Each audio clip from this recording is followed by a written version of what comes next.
Rays have not been rained out at home since 1998. It is a possibility tonight, although the game has been scheduled now to start at 7:35, but it is still raining, and actually in the last couple minutes it looks like it started to rain a little bit harder. So we're in a holding pattern. It's the Angels and the Athletics, the first of two from the Overstock.com Coliseum. Good evening, everybody. Along with Ray Fosse, I'm Glenn Kuiper. Welcome to Oakland A's baseball, but indeed a holding pattern. And Ray, it's been raining for a couple hours now, and it's raining hard enough where the warning track is really drenched. So I think maybe a window later on. There is some talk about that, a window to try to get the game in, but I think it's going to be a difficult night to play because it is raining pretty hard. Well, the conditions are going to be miserable if they do play it. Of course, once they dump the tarp, where a lot of water is standing right now, they usually dump it in the outfield, left field, and that will be a pond once that happens. But, there's Billy Beane, Clay Wood, head groundskeeper Bob Guerin discussing this. It's really in the hands of the club because until the umpires get the lineup cards tonight, the club will determine whether they're going to play or not. But, they look at the radar, they look at Doppler to see what kind of window there might be coming in. Interesting, Clay Wood, when we were playing here yesterday, the club was playing, and the game was played in its entirety. Evidently in Oakland it was raining. It's just down the freeway. So the weather conditions are not that great. Let's hope they can play because nobody likes doubleheaders, trying to figure out when they are going to make it up if it does rain it out tonight. But the most important thing, if the pitchers warm up and start the game, you'd like them at least get their innings in without having to have them stop because more likely they will not be able to go back out. So right now, they're talking about a 7:35 first pitch. We'll see if that indeed does happen. So we'll step aside, come back to the Overstock.com Coliseum in just a moment as we are in a rain delay right here before the A's and the Angels game.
tight games and back and forth in the win-loss column have resulted in a .500 record. But the good news is that the other teams in the AL West have had the same luck. So once again, the division race is tight. The Green and Gold square off against the first-place Angels 6 times in their next 11 games. Must play their best against their Southern California rival. The AL West race is on, and the A's look to have an impact. Game 1 of this short 2-game series is coming up next.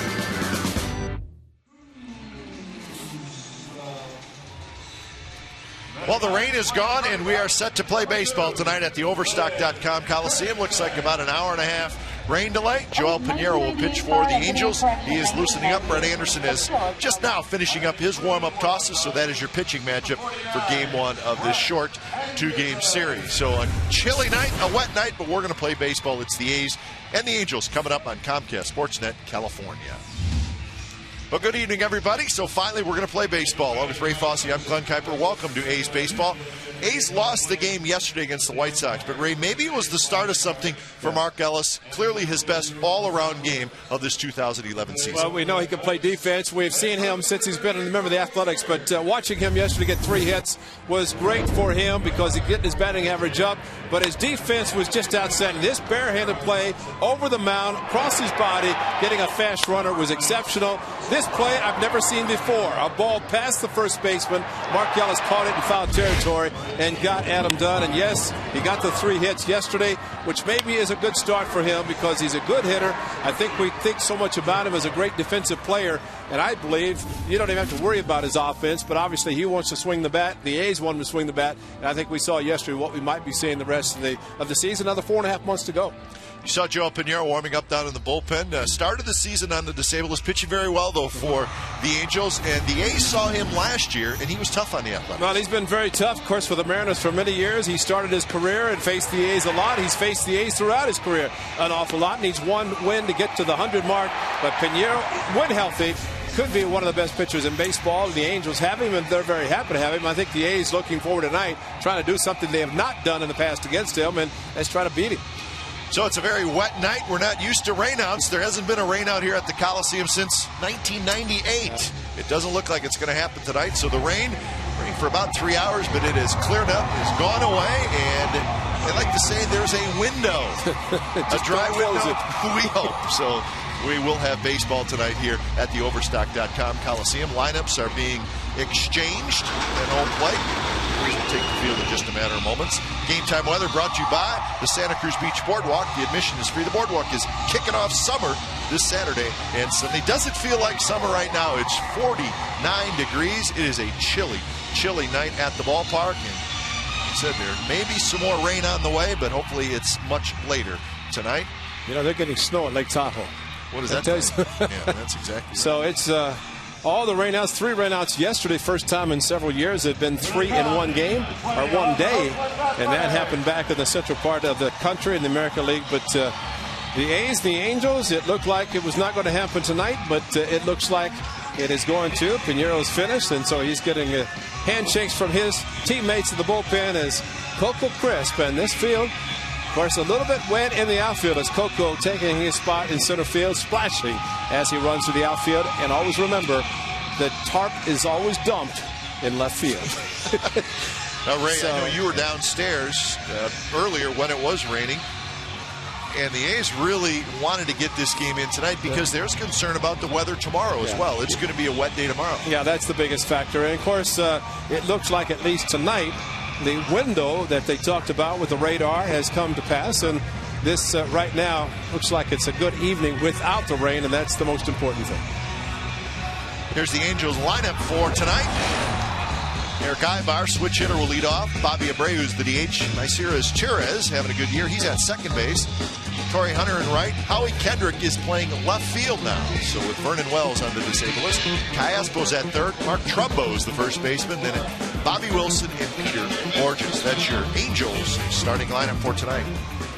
Well, Brett Anderson trying to do something that he's had to do a couple times this year. It bounced back after a less than great start. 4 2/3 innings at the Texas Rangers.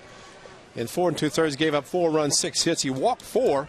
And, of course, a couple of starts against the same Rangers. So 2 of the last 3 starts have come against the Texas Ball Club. He has not pitched well. Other than that, his season has really been quite well. So Ibar, the switch hitter, steps in.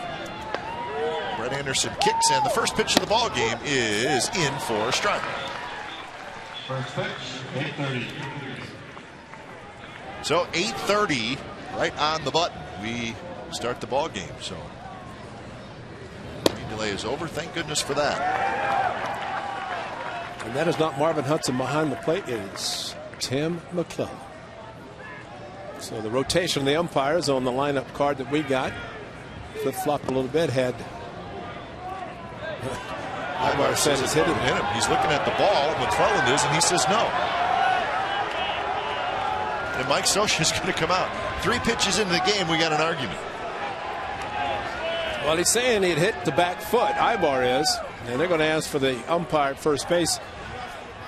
Although the change of direction, and he's going to ask, and when I ask third base umpire, first base umpire, what do you guys see? Nothing, nothing. Okay, it's ball 1 and strike 2. Well, let's check it out. The back foot, did it hit Ibar? But it might have lifted it. Kurt Suzuki caught the ball. Did he lift his foot enough time to get out of the way of it? It might have skipped under the foot. And if so, the cleat marks would have made a mark, or cleats would have made a mark on it. But swing and a miss. There you go. Yeah, it was a big curveball. So the A's defensively tonight. Willingham, Crispin, DeJesus in the outfield. Kuzmanov, Pennington, Ellis Barton on the infield, and Kurt Suzuki is the catcher.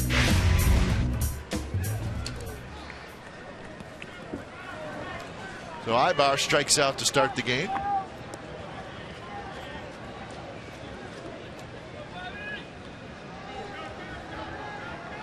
First pitch to Bobby Abreu is just a bit high. Abreu 264 with a homer and 16 RBIs. Bounces that one. Ellis on the backhand. Flips to first, 2 outs. Here the Dodge Charger keys to the game. 6 of the next 11 are against the Angels, and trying to make some noise against the team leading the Western Division. Brett Anderson seeking his first career win against the Angels, and yeah, it's wet here. Watch out. But when it rains for about 4 hours, you know it's going to be wet. Here's another switch hitter. Meister Izturis. These guys at the top of the batting order have done a great job for Mike Scioscia, who, by the way, picked up his 1,000th career win. So congratulations to veteran manager of the Angels, Mike Scioscia. He's probably be around long enough to at least win 2,000, if not more. And there's Raymond with the gold raincoat on, but Mike Scioscia, 12th season as Angels manager. I think he's signed through 2020. He signed a huge contract, long term, rightfully so. He's a good man, good manager. Never takes anything for granted. Pitch, shot foul down the right field line. So full count to Izturis. You know how hard it has to be, and he won't talk about it, but Kendrys Morales is out for the season, another surgery. Vernon Wells, the outfielder they got from the Blue Jays, is on the disabled list. And Torrey Hunter's off to a little bit of a slow start. So you're right. It's really been the top of the order that's done a good job, but not as much from the middle of the lineup as they had hoped. Good night for foul balls. Well, as we used to say in Cleveland, there's a foul ball, we'll pick it up on the way out. Because the people who have come out tonight are real A's fans. Just a bit inside, and it's a 2-out walk to Izturis. So true story brought to you by McDonald's. May 8th of this year, and there it is. Mike Scioscia gets victory number 1,000. Does it against the Indians. Oh, he was upset with that. 23rd manager in Major League history to do that.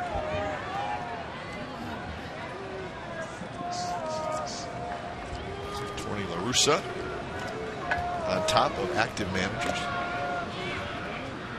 Oh, Raymond's unbelievable, isn't he? Raymond is right there.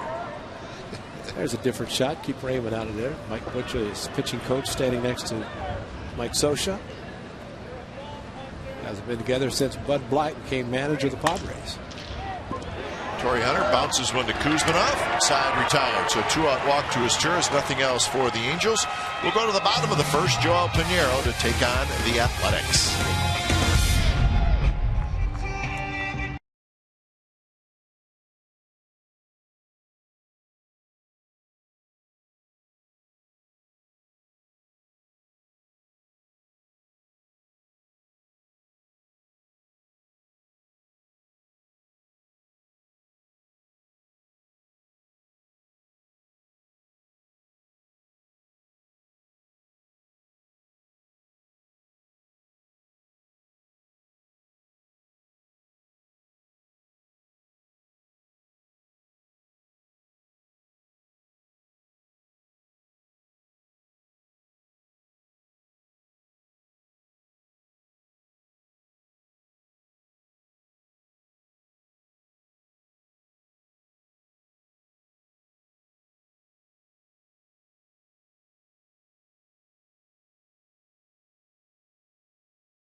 From the Coliseum, the A's lineup for tonight: Chris Barton-Willingham, Matsui Suzuki DeJesus, Ellis, Kuzminov, and Pennington. Now Piñeiro missed 25 games to start the season. Tightness in his right shoulder. He's made 4 starts, so he is pitching against a team that he's had quite a bit of success against. Last year on the 16th of May, which, by the way, just a year ago, wasn't it? A 4-hit shutout against the A's. That was in Anaheim.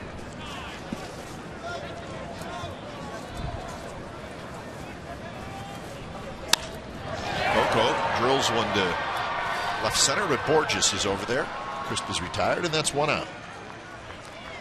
The defense behind Joel Piñeiro tonight for the Angels: Kendrick, Borges, and Hunter.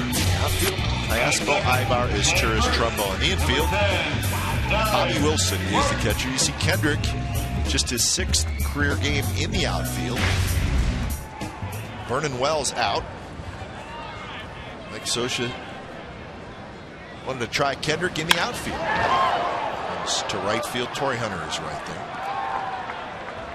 And Messier Izturis is swinging a hot bat, so they wanted to get him in there. Izturis playing second base, where Kendrick usually plays. The versatility of Howie Kendrick, second base, played some first, and now in the outfield. That's pretty special for Mike Scioscia to have somebody that he can move around, keep his bat in the lineup. But the infield of Izturis and Ibar, a very good double play combination. They have the speed.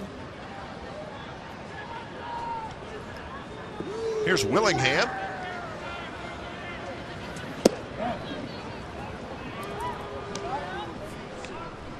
Remember the things that Luke Piniella said about Joe Piñeiro when he was with the Mariners, and how great of a pitcher he thought he was going to be. Willingham off the glove of Iaspo. It stops in the rain. Wow. That's unbelievable. Or Ibar, I should say. He's going to have to get a uniform change, I think. But the amazing thing is, once the ball got past Iaspo, it looked like it might be a double. The water standing beyond third base sucked it up. Watch this. Dive, nice effort, but watch this. Right there, boy. Just unbelievable. The water just stops it right there. It just stopped. And watch this. Here we go. Whoa. Now your glove's wet, your uniform's wet. Boy, Mikey Thalberg's going to have a job tonight. He and his crew on the visiting side get these uniforms and shoes. So a single for Willingham. Here's Matsui, who takes a strike. Swing the bat, guys. I don't know that Tim McClellan, whose strike zone is usually pretty good, usually voted as the top umpire in balls and strikes, but a game like tonight, delayed an hour and a half to start. Blocked by Bobby Wilson, so 1-1 to Matsui. Yeah, Josh Willingham, a tough afternoon yesterday against the White Sox. 5 at-bats. Bobby Wilson, a good job blocking, and of course when you have a manager who's a former catcher, Jeff Mathis, Bobby Wilson, two very good catchers, especially blocking balls, calling the game.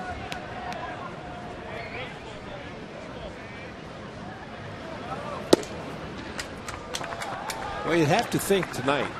There is Tim McClellan, the home plate umpire, the veteran. And of course, he was an umpire in the George Brett Pine Tar bat. That goes back a long way. Yankee Stadium, when they called Brett out because they said pine tar was too high on his bat, which was changed. Shallow right center. Borges racing in. He's going to get there. Side. Retired. He's going to hit, leave a runner. We're on to the second. And a wet overstock down at Coliseum.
(0-0) top of the second.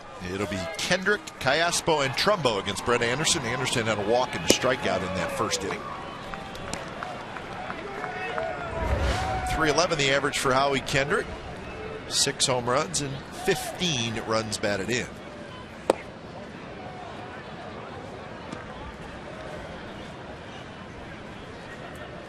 Brett Anderson has made 4 career starts against the Angels, and he's never beat them. So Anderson has obviously pitched very well in his young career, but he struggled against the Angels and the Rangers. That one bounced up the middle. Ellis on the backhand, throws, and they get Kendrick. Very close play at first, but another nice play by Mark Ellis.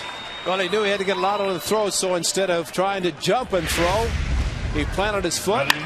Howie Kendrick out of the box very quickly, and Derek Barton another great stretch at first base, and that helped. The first base umpire make the call, and a very good play by Mark Ellis, and bang, bang it was, and umpire got himself in a position to make the call. Is that Hudson? Yep. Okay. And Anderson loses his balance a little bit. Mark Ellis, the backhand, see getting a little bit extra, and Mark making the throw to Derek Barton, who made a great stretch.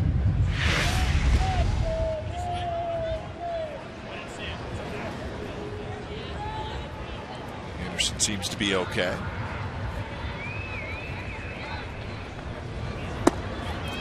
Slider down and into Alberto Callaspo, the third baseman. Another switch hitter. Angels have 3 switch hitters in their lineup. They have 2 more switch hitters on the bench. Right field, and that will drop fair.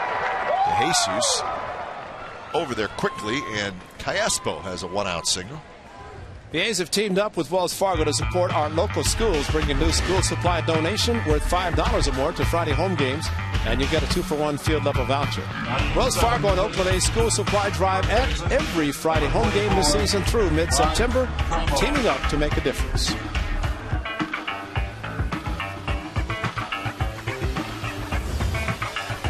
So here's Mark Trumbo. We hope by September the weather is good. Trumbo goes after the first pitch. Barton in foul territory. He has it. 2 outs. Well, as heavy as the area is tonight, as damp as it is, good idea not to hit the ball in the air.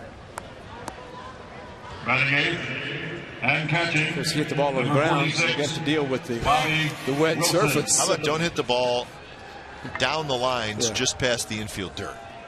Yeah, that's the tough part, especially in left field. Ball down in right field that Jesus had to stop, took off on him as Trumbo or Callaspo hit the line drive, and he had to reach up and make the play as the ball maybe skidded a little bit extra fast.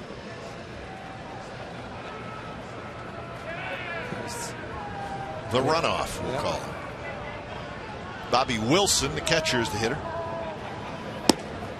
Fastball outside from Anderson.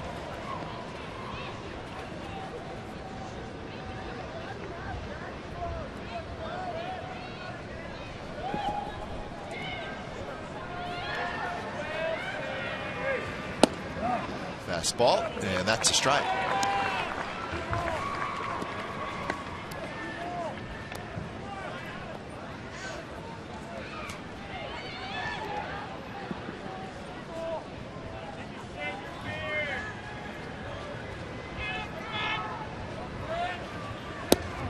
Breaking ball, strike 2 call, and a good one.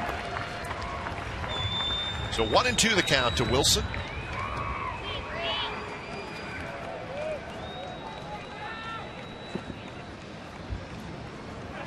Peter Borges in the on-deck circle, but there are 2 outs. So the rain delay, just about an hour and a half. Short of that.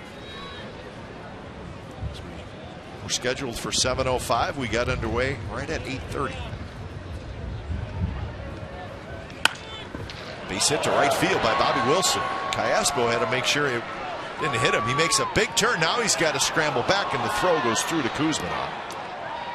Callaspo, I think he was thinking about going to third. He went about 4 or 5 steps past second base, and then he put the brakes on. DeJesus came up with a hanging breaking ball, curveball, just rolled to Bobby Wilson, enabling him hit the ball to the right side. He almost hit the runner. Callaspo had to jump out of the way, and maybe that right there kept him from going to third base.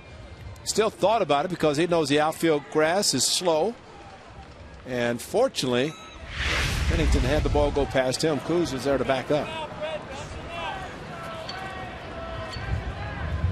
Here's Peter Borges. Borges hits it hard. Ellis backhands, flips to Pennington, side retired. Mark Ellis is putting on a show the last 2 games with the glove.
Sportsnet California is brought to you by Wendy's. Try Wendy's new Natural Cut Sea Salt Fries.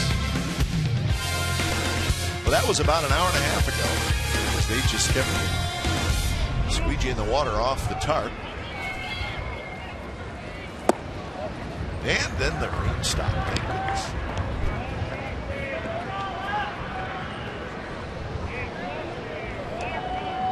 Kurt Suzuki, David DeJesus, Mark Ellis against Joel Pinheiro. Suzuki has the second hit. They got a Willingham single in the first. Mark Ellis, boy, you talk about some defense. This is a hard hit ball by Borges, and Mark had to react quickly to his right and wait for Pennington to get to second base with a nice lob toss to get the runner Bobby Wilson. But that saved the run. Borges hit it hard, looked like he's going up the middle. And just another outstanding defensive play. And again, he makes them look so easy. So easy. And I think a lot of times people don't really notice him that much just because he makes hard plays look so easy. Let's hope it changes sometime quickly. First pitch to DeJesus in first strike.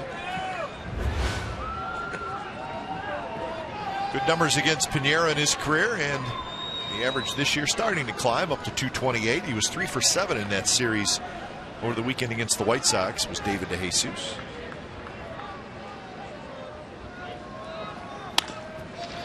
On the ground to short. Ibar is Turris, and that's a double play. Well, even with Ibar having to range to his right, Angels were still able to turn the double play, and that was nicely done. 6-4-3. The key was Ibar getting to the ball in front of it so he could flip the ball underhand quickly to the second baseman is Turris, and bang bang play. Marvin Hudson likes the out call tonight, and again just barely got him. He was out. Yeah.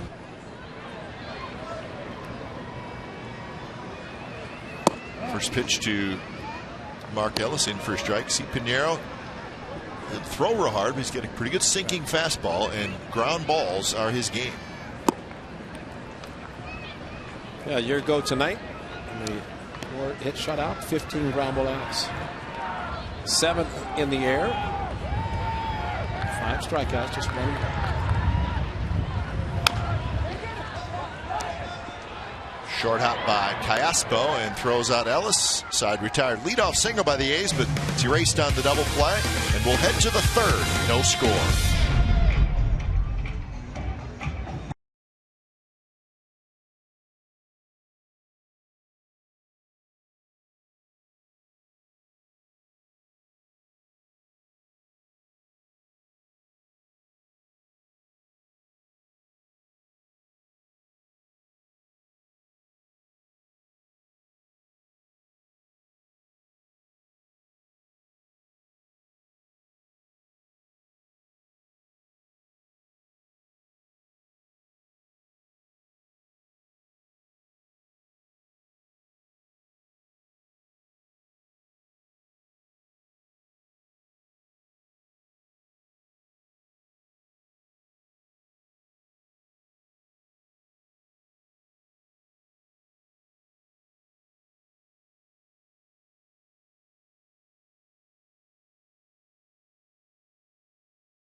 From the Coliseum.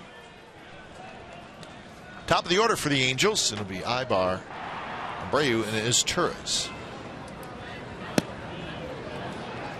Check swing and no swing by Ibar, who struck out swinging in the first inning after he claimed that he was hit by a pitch. Umpires did not agree. Neymar spent some time on the disabled list already this year. Left oblique strain. A new injury. It's the new injury. Ain't that the truth? You're going to tell me that 15 years ago they knew what oblique was? Nope. I don't think so. It's basically just a side, rib cage side under your arm, kind of. Which certainly makes sense. If you strain that, it'd be difficult to swing a bat.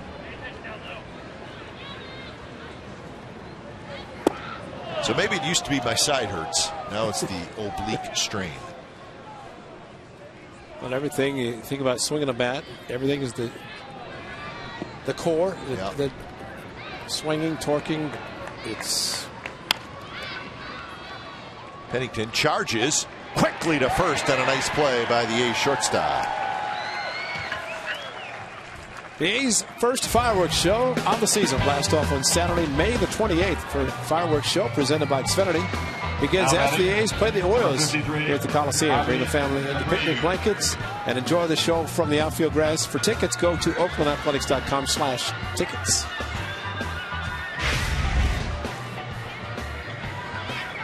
Those youngsters may very well be there that night.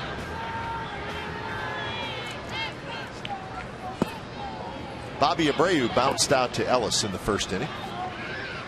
Abreu settling in as the designated hitter for the Angels.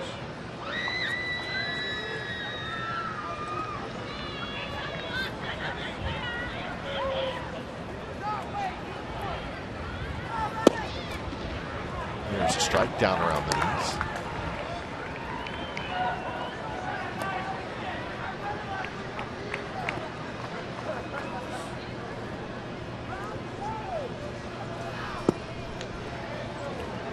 Abreu has spent a lot of time in the National League, but now we've seen him quite a bit with the Angels.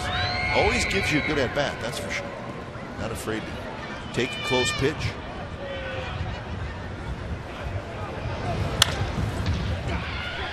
Ellis has it, and that's out number 2. I think the Angels have figured out Mark Ellis is not the guy to hit the ball to. I'd go somewhere else. Yeah. 1 in the first. Number 13, 2 in the second. Now 1 in the third. Here's Izturis, who had a 2-out walk in the first inning.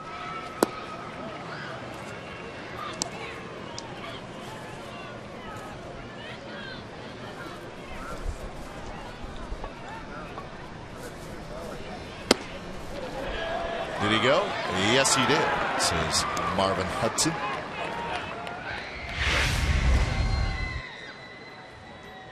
That's what Hudson saw, and that was the correct call.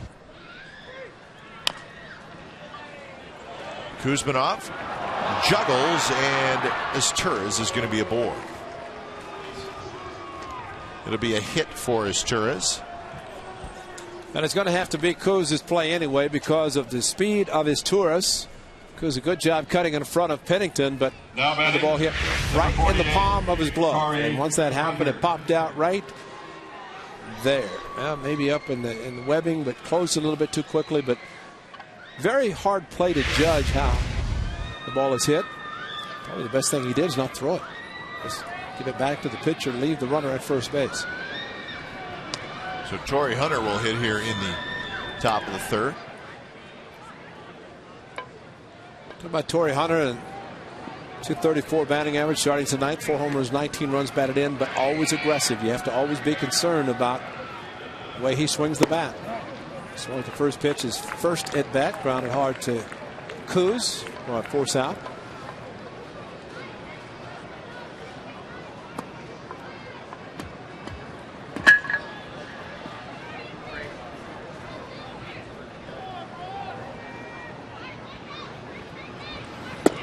Fastball inside. Izturis will run. He's got 4 stolen bases this year. He's been thrown out 3 times.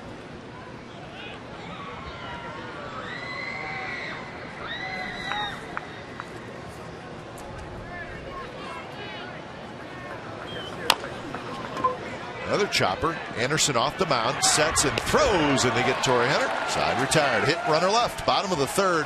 Coming up, it'll be Kuzmanov, Pennington, and Chris. No score.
If you have a question for athletics analyst Shooty Babbitt, tweet your question to @CSN Athletics with the hashtag Return of the Mac. And your answer could be answered during A's postgame live. CSNCalifornia.com, your interactive home for A's baseball all season long. It'll be a late show tonight. A's postgame live. A very late show. But that's all right. Shooty can handle it. Shooty is going to be just fine. Have his umbrella in the studio. Shooty had a few games like this, I'm sure, where rain delays. Maybe not in Oakland, but throughout baseball when he was playing. That's not a good sign. Maybe he's just making sure it works. Yeah. Let's make just getting ready. Exactly. I don't see anybody else with the umbrella yet. I don't see any seagulls either. Those gentlemen are indeed ready. And I think they have probably a more important job than we do. Yeah, they're going to direct traffic when it's over. Oh, yeah. Got the beer mug on your head. That's good. That's why Tommy Adds is the best, isn't he? Well, he finds all these great shots.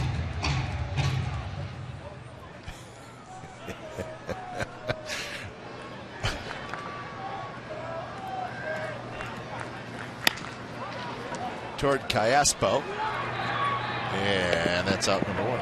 I always laugh, Ray, because that gentleman stood in the mirror and said, "You know what? I'm going with the beer bug beanie tonight." And I think it's my best look. What's he got hanging around his neck? Here we go.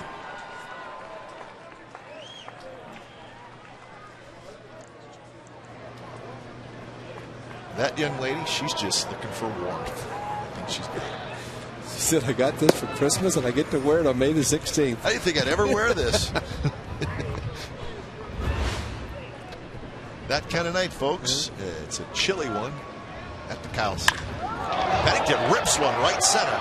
Borges is going to get back there. He's near the wall, and he makes the catch. Cliff Pennington going to go back to the dugout and say, I crushed it. It went nowhere. It's not going anywhere tonight. Well, we talk about Mark Ellis at second. You don't want to hit the ball anywhere close to Peter Borges in center. Now batting. That man can run. Sounded great. Looked like maybe the Xfinity side would have some company, but Borges is there. Man, he can run and play some outfield.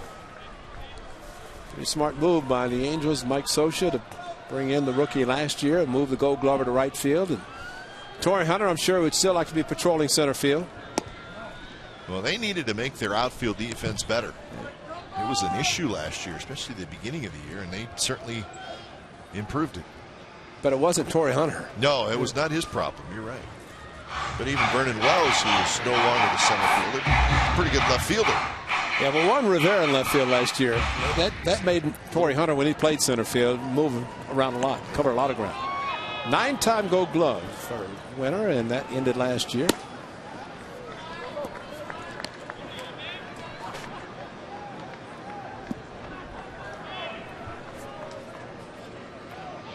Coco Crisp flied out to Borges in the first inning.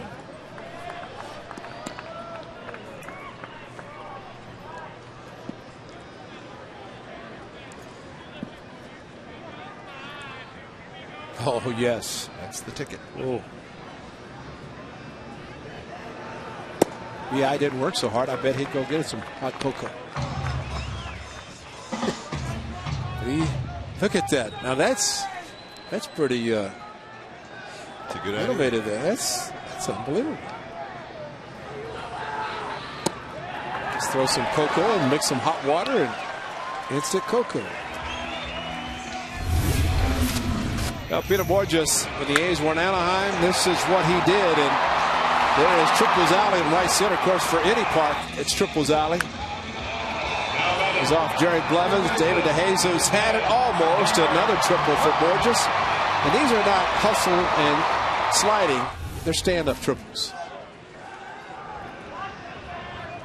He is as fast as anybody we've seen in a while in big leagues. And we always say speed never goes into a slump. He can hit, he can rob guys of plays, hits in the outfield, cover the ground he does. Barton pops it up, and that'll reach the seats. In the final game of the series, you saw he and Vernon Wells kind of had a little miscommunication and helped the A's in that particular game. But you know, the one thing someone said after the game, just anything from right center, left center, just get out of the way, let him cover the ground, because he has that kind of speed to be able to do it. 5 triples already, May 16th.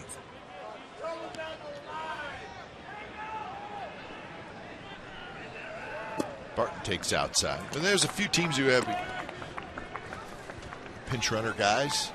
The young man in Kansas City, Dyson, is very fast. Giants have a very fast man in Darren Ford. But as far as an everyday player, I don't know. I can't think of anybody who's comes close to Peter Borges. No.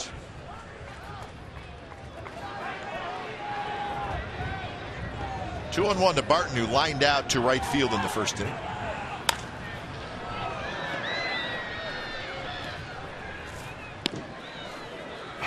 No score, bottom of the third inning.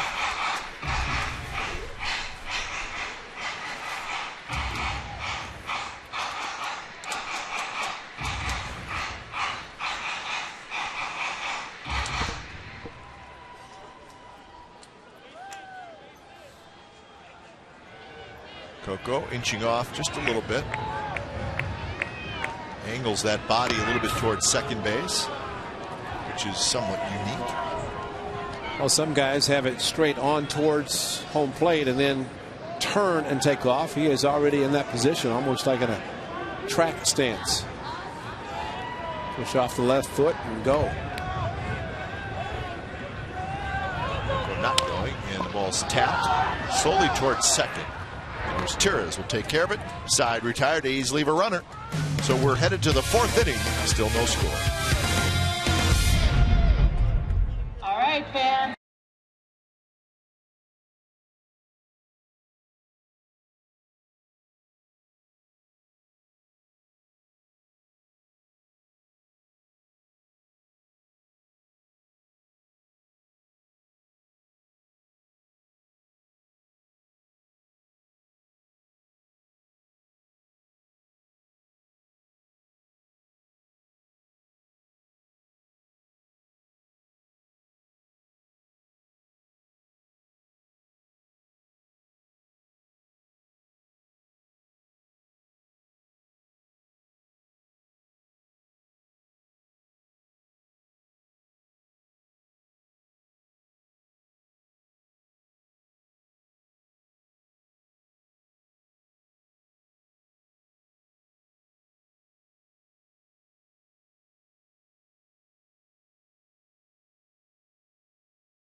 score, A's and the Angels.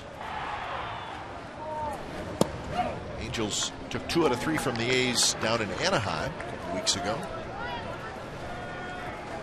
So this is game number 4 of 19 that these two teams will play against each other. 9 here in Oakland, 10 down in Anaheim.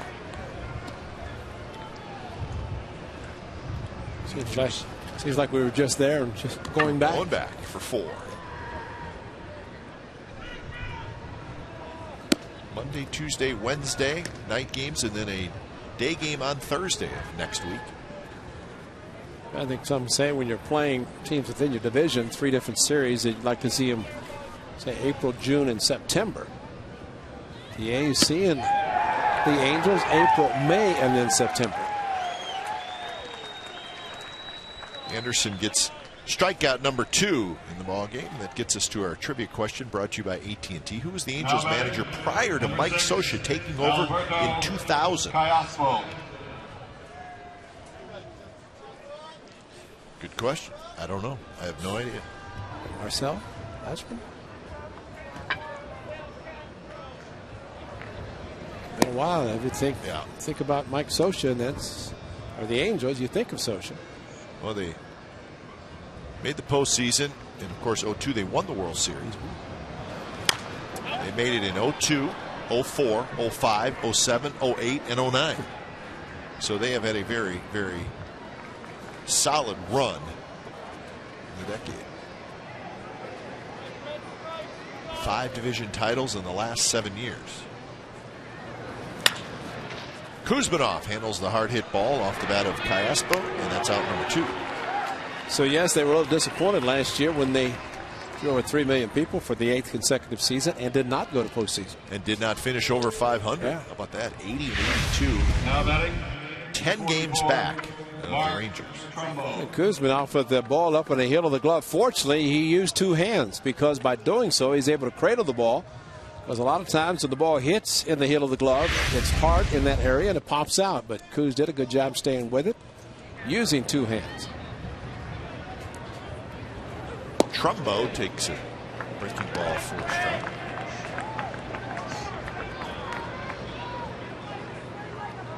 We talked about the Texas games back, actually 2 of the last 3 against the Rangers. 10.25 ERA. Everybody else, not much of a chance. But good hard curve ball, and it's really working perfectly tonight between the curve and the slider down and in to the right-handers. And another one, and that's a good snapper right there as he strikes out Trumbo. Couple of strikeouts for Anderson in the top of the 4th.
Answer, who was the Angels manager prior to Mike Scioscia, who took over in 2000? Terry Collins, who's now the Mets manager. Terry Collins did not quite finish that 1999 season. He was fired during that season. And the gentleman who finished the 99 season as the manager of the Angels was Joe Madden. Joe Madden, of course, now with the Rays. And doing a fine job.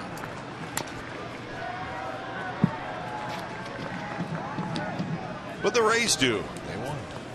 They're playing well. Team has started out, what, 0-6?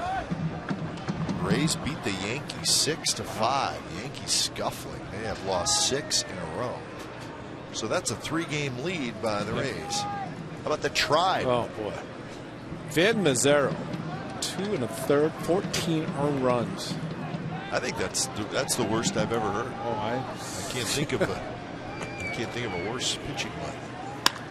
Who was the gentleman that pitched for the A's? Mike Oquist. I think it was Oquist. Yeah. He took it for the team. I think it was Mike.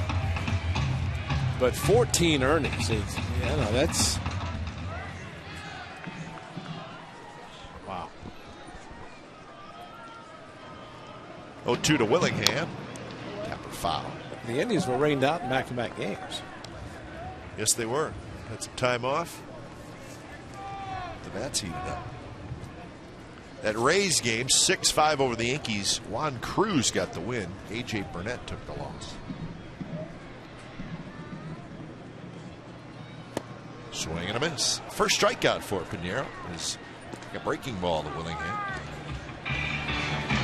Sam Fuld and B.J. Upton both homered for the Rays. It's a hard slider breaking right there, Nance. Willingham looked like he tried to pull the pitch and maybe the last minute going the opposite field, but it's a breaking pitch that is very hard to pick up sometimes. There's Matsui. First pitch swinging. Bounces it toward Izturis, and that's out number 2. The Rangers won their game tonight 4-0. They got a shutout from Colby Lewis, a 5-hitter. His first career shutout, 4-0 over the White Sox. Well, he has pitched very well, yes, of course, against the A's, but I'm sure the Rangers happy, and he's happy to do it against somebody else other than the A's. So right now, the Rangers and the Angels are tied for first place.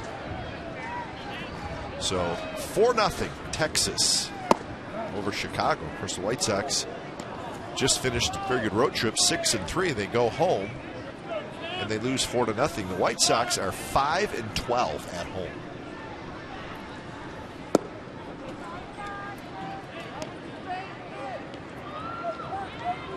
And that 19-1 Indians win, it was a 10-run fourth inning. Indians finished with 19 runs and 20 hits. The note from BI says Vin Mazzaro, 14 earned runs, the third major league pitcher since 1947 to allow 14 runs in a game. So I said 2. He had to be 3+. The note that I saw. 2 1/3 is what we see here. But how could he would have been charged for 10 runs in the fourth inning though? That's a good point. We'll check out. Yeah. Suzuki strikes out.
CaliforniaCompetitionCalifornia.com and vote for the 2011 All-Star Teacher. Check out the finalist bios and video features. The winning teacher receives $20,000 for his or her school. Look at Dad keeping score. Son right next to him. That's pretty good stuff, right? Yep. Having a good time.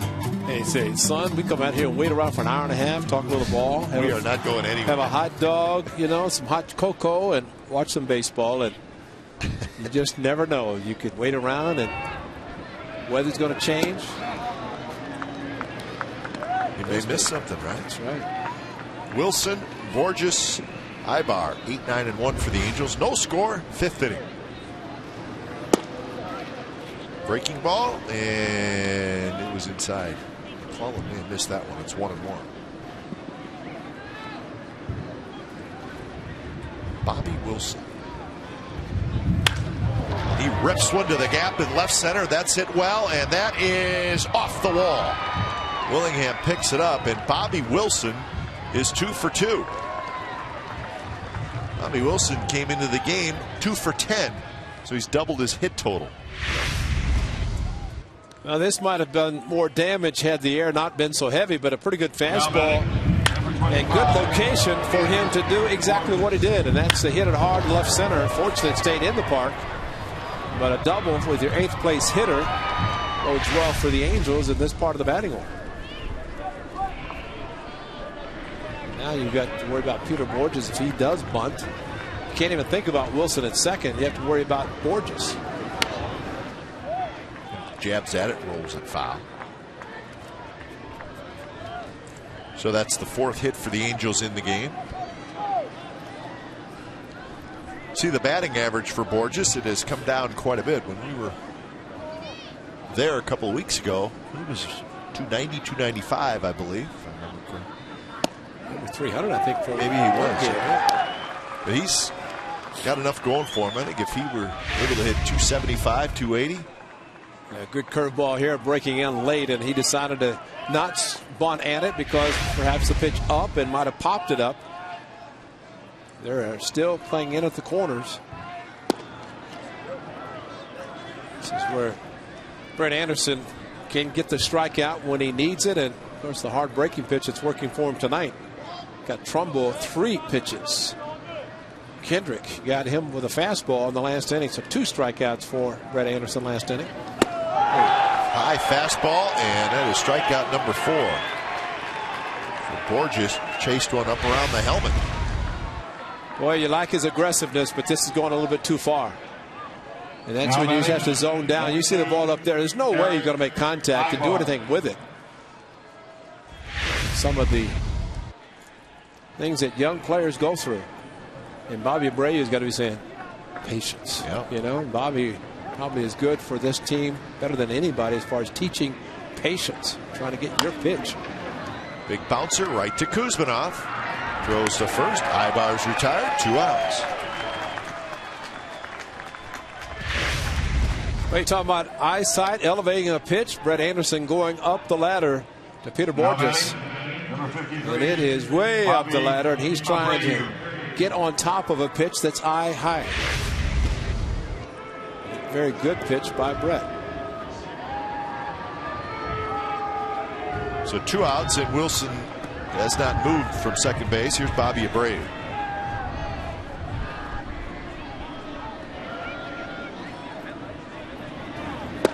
Good curve in for a strike. Well, you'd think in Texas, where he last pitched, Brett Anderson's breaking pitch, slider and curveball would be breaking sharper because you'd have a little moisture and the ball would feel good. It's better tonight, a lot better. Well, it's the curveball is better, but it would soon be just the opposite with this cold weather and the ball's got to be slippery. But his breaking ball is outstanding.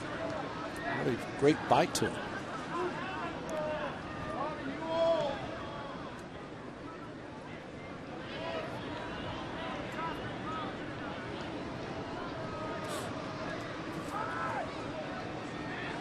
Abreu has grounded out to Ellis twice. Chops that one foul, and Anderson ahead in the count 1-2. One other game going on right now, and that's the Seattle Mariners, who are beating the Minnesota Twins 5-0 in the bottom of the 8th inning. Boy, you have to feel badly for the Twins. Oh, jeez. I mean, that just. The teams sitting on losing streaks. One of them's going to end. The Twins have lost 8 in a row. The Mariners have lost 6 in a row. So the Minnesota Twins, I mean, their struggles this year is becoming a big story in baseball because they have quite a bit of talent on that team. They are 12-26 coming into tonight's game. 2-2, strike 3 call. Abreu knew it. Nasty breaking ball from Anderson. He's got 5 strikeouts.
Again, for games Friday, May 27th through Sunday, May 29th, against the Orioles, you can get field level tickets that include $10 of added value right in your ticket's barcode.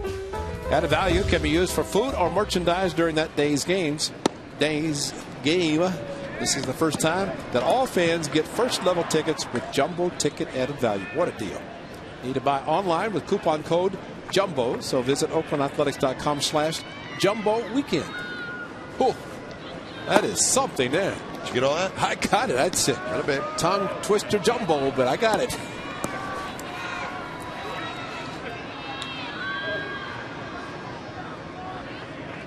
Jumbo tickets for Jumbo Reed. Yeah. De Jesus Ellis Kuzmanov. So no score, bottom of the 5th inning. Anderson and Pinheiro both very sharp so far. Hayes have just 2 hits off Pinheiro. He's walked 1, struck out 2. What a great job by Brett Anderson to have a leadoff double and leave him stranded at second base. Top of the inning, and it's got to pump up your offense when the pitcher does such a great job. Brett Anderson is on his game tonight. It pitched poorly against the Rangers here, bounced back with his next start, and of course his last start was against Texas and didn't have a particularly great start, but pitching very well tonight.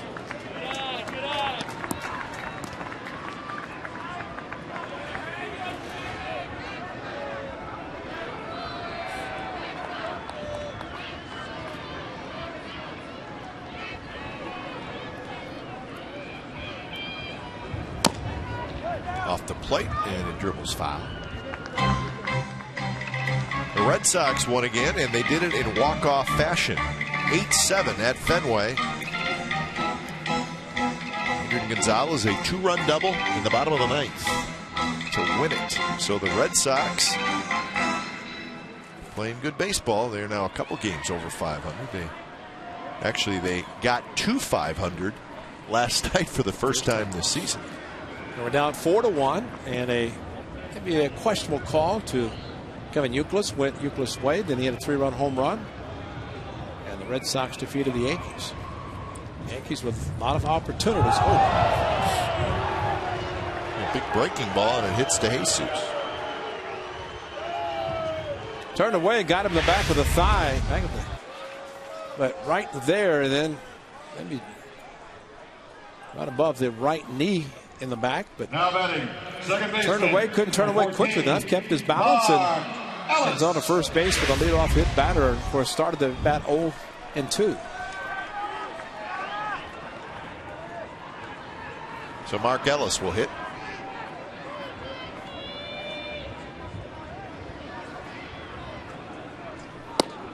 Outside corner strike.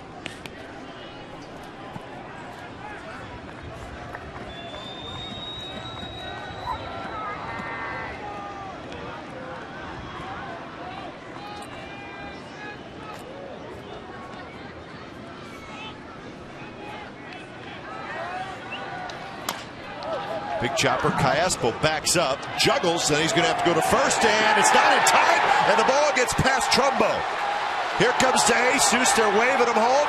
The throw to the plate is not in time. What a great slide by David, and on to third, Mark Ellis.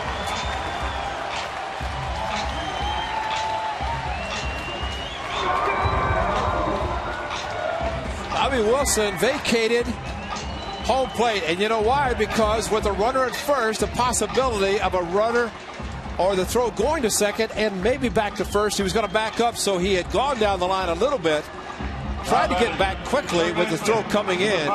Mike Gallego had him going, but this is typical for a catcher to back up first base, but all of a sudden the throw goes down the right field line. Wilson had to get back to the plate, and Callaspo knew when he bobbled the ball, he didn't have a chance to get Ellis or at least Jesus at second. But the race was on, and all this foul territory at the Coliseum helped the A's pick up a run, and a runner at third. Nobody out. So it's a straight error on Callaspo.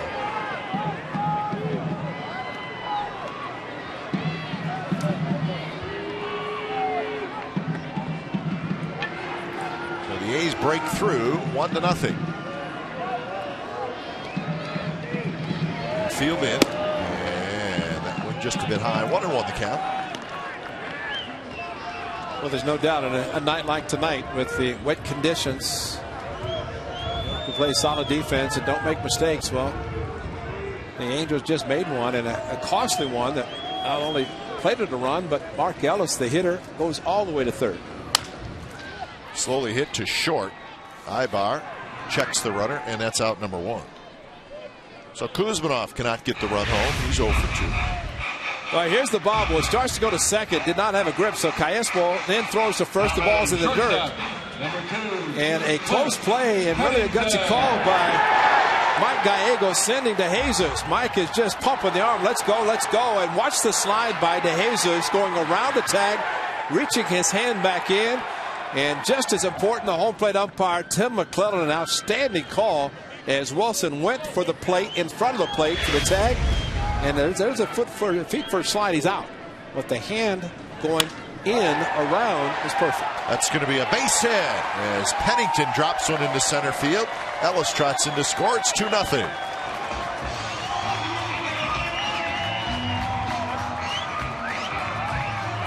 So Pennington gets his 14th RBI.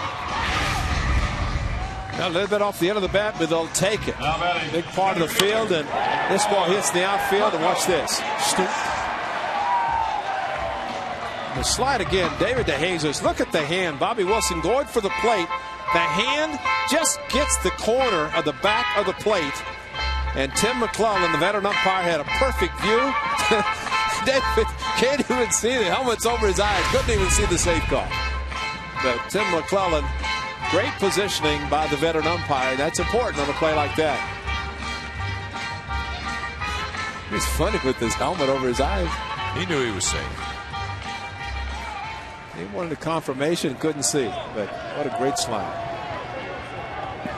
So here's Coco Crisp back to the top of the order.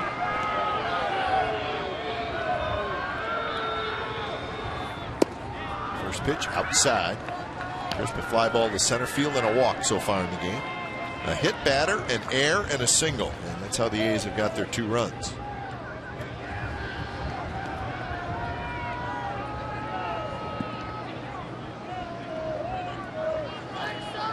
Callaspo, the third baseman, in on the grass again. There's a strike. 1-1 the count. You know what really makes Jesus scoring really special is the fact that he had stopped at second. And then once he saw the ball get past Trumbo at first, took off, and I don't know if Mike Gallego knew that he had stopped completely at second, but for him to pick up and turn it on and to be able to score. Mike Gallego's been so dull for him at third base. Yeah, no action. Man, just nothing. So any chance he gets, he's going to get the arm really turning, and he got it going. Mike's got a bad knee too. He's out there playing hurt, you know, but he's going to be aggressive. Pennington goes. The ball is sliced and it's just foul. So 2-2 the count to Crisp. A couple of runs in for the A's as they grab the 2-0 lead here in the bottom of the 5th.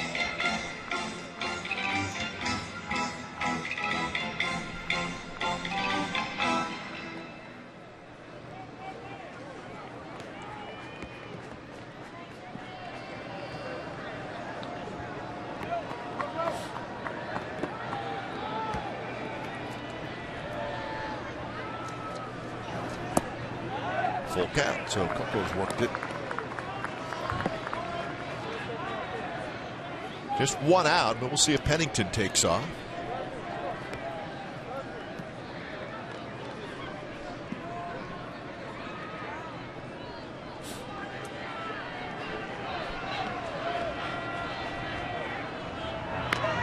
Yeah, he's going. I think he is.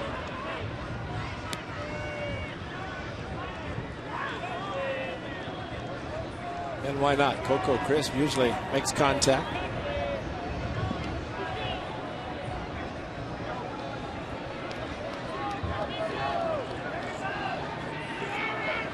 It takes off. The ball's bounced and it's fair. Past Trumbo down the first base line. Pennington stopped at second base. I think he got tangled up or maybe he got deked, yeah. But he stopped right at second. So it's second and third, 1 out. I think Ibar might have deked him, which pretty good play if he did. Because with Pennington running, and maybe he didn't see, he's saying something to Mike Gallego, but Coco Crisp just inside the line, and he was going to get an easy double. Trumbo with a dive, and the fair call by, let's see what happens in second. Pennington looking back. He doesn't know where. Look at Ibar. He's got the glove in the air like he's catching a fly ball. And that was just enough to slow down. I don't know that Pennington even saw that part, but Ibar indicating that it was a fly ball. And of course, if that's the case, Pennington would have to be getting back to first base. So they're going to walk Derek Barton and pitch to Willingham with the bases loaded.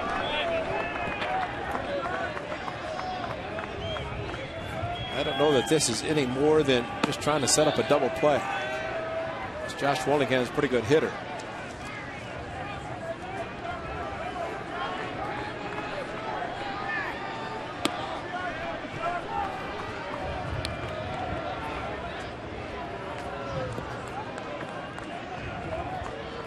So Pinheiro in all kinds of trouble here in the 5th, and really he started it and it was a mistake on his part. He hit David DeJesus after he was ahead in the count, hit him with a pitch, hit him with a breaking ball. Well, what maybe should have been a double play. At least a runner at second base if Callaspo makes the play, but maybe when the ball hit the grass, it was a little bit wet and didn't have a great grip, and decided couldn't get the runner at second, tried to go to first. So a lot of things happening, and unfortunately that does come into play with wet conditions. So a chance for a big inning for the A's. Here's Willingham. Rolls that one foul right into the puddle of water over by the A's on deck circle.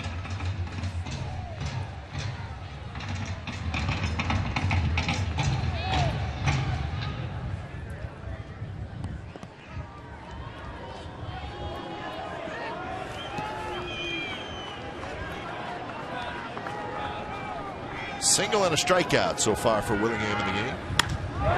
Hits this one high to left center. Borges is going back. Plenty deep enough to get a run home. So Pennington will tag. In fact, everybody tags and moves up. Sacrifice fly for Willingham, and it's 3-0 A's. Another hanging breaking ball from Pinheiro, right exactly in the wheelhouse for Josh Willingham. A great swing, got the ball up, just lifted it, and maybe in normal conditions he might have had 4 ribbies with this swing. Hit it well, deep enough to score 1, but the way this ball was hit, looks like he's going to do more. Good heads-up base running by both Crisp and Barton. Throw coming back in from Borges to second base, but Barton got there ahead of the throw. So still a couple runs out there for Hideki Matsui.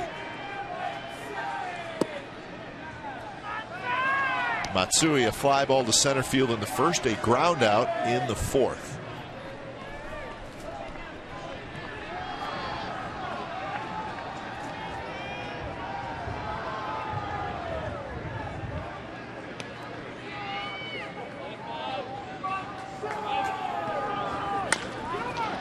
Bounced and it's just foul.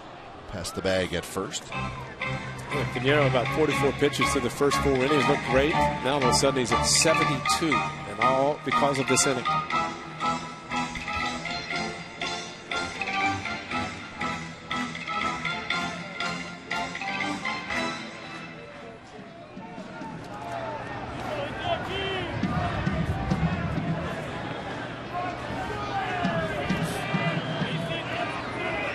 So Crisp is at third and Barton is at second.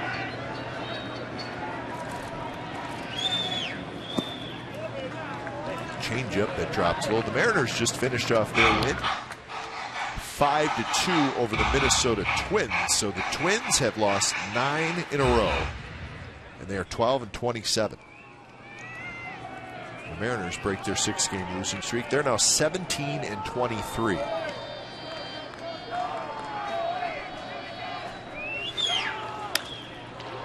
Down the left field line, and that will drop foul.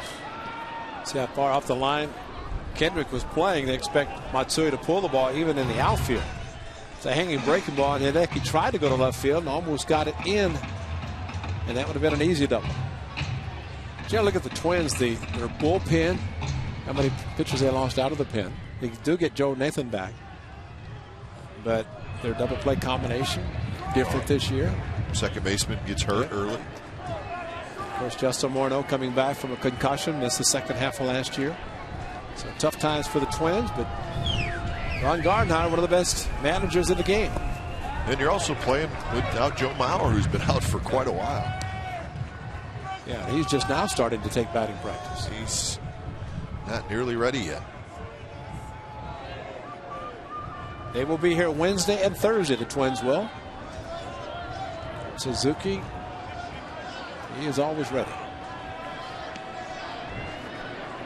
3-2 to Hideki Matsui. He skies one to right, but it's in the ballpark as Torrey Hunter goes to his right, and he's got it side retired. Good inning for the A's. They scored 3 times. A couple of hits, also an error. So 3-0 A's after 5.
the 5th.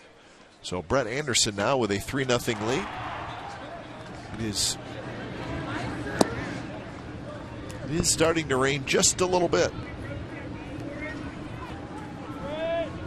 Soft, steady rain right now.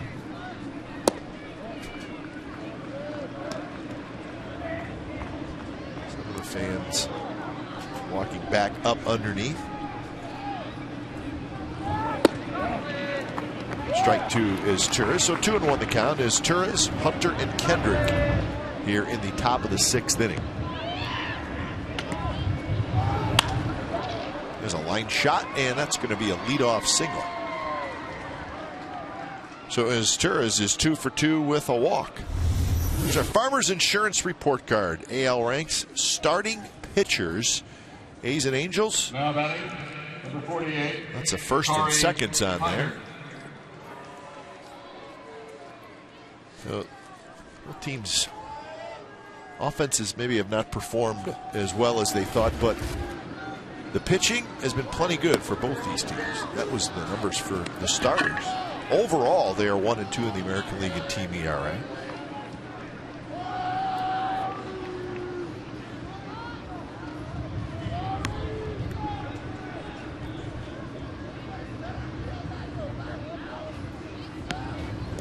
But certainly getting Joel Pinheiro back for the Angels deepens that. A good rotation. Well, Brett Anderson had very good first 5 innings, just got 4 hits, and now all of a sudden he's got a 3-run lead. Just has to keep going with the same intensity. Good swing by Torrey Hunter, fouls it straight back. Because one thing about an aggressive swinging club is that it's tough to pitch them, and the Angels have some guys that like to swing the bat, and when guys swing the bat, anything can happen. Well, just think when they had Vladimir Guerrero. I mean, he was swinging. Torrey Hunter, of course, coming over from the Twins, signing a long-term contract. Same for him. But to me, I think some of the most dangerous hitters, the tough guys to pitch to, are the guys that will swing the bat very aggressive.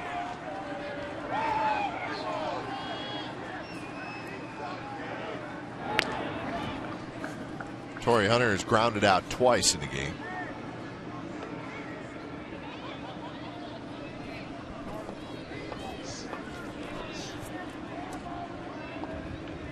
Oh, that's a good sign. Triple foul by Torrey Hunter.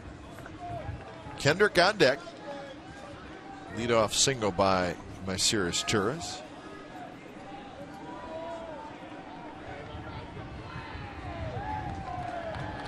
Everything else final in the American League.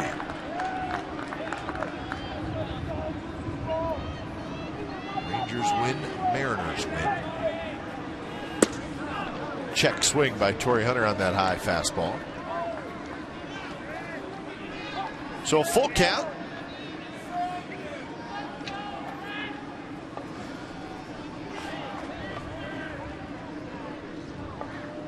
Good lead for Turris as he inches off. He's not going, and that one's foul back again. It's a good battle here between Anderson and Hunter.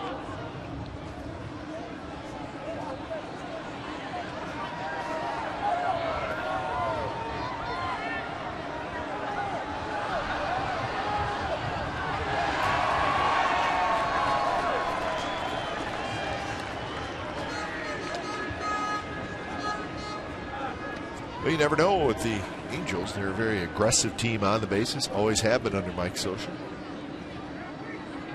Pretty good chance that, yes, his Turris will be running. Not, and another foul ball. But if he does it, it's a credit to Brett Anderson. Because yesterday in the game in Texas, the final inning, it was a strike him out, throw him out on a pitch swung at by, I can't remember the hitter, but he's up around his eyes, swing and a miss, and a throw out at second base to end the game.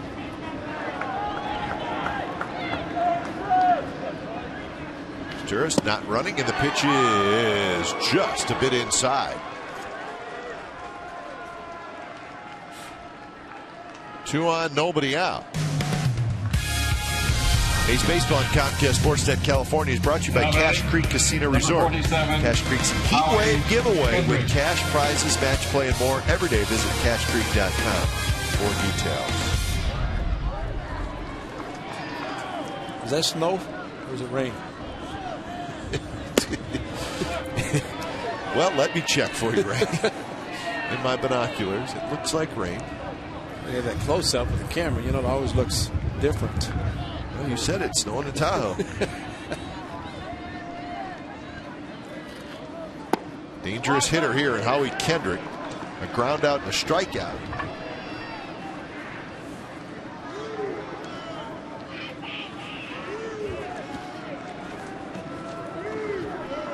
Great opposite field hitter.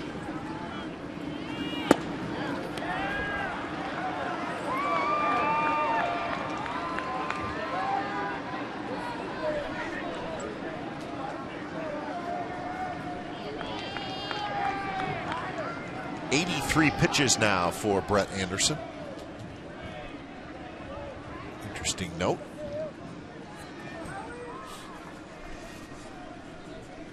And with Anderson in some trouble here in the sixth, Brad Ziegler gets up. 3-0 pitches in there, first strike. On deck is a switch hitter, Alberto Callaspo.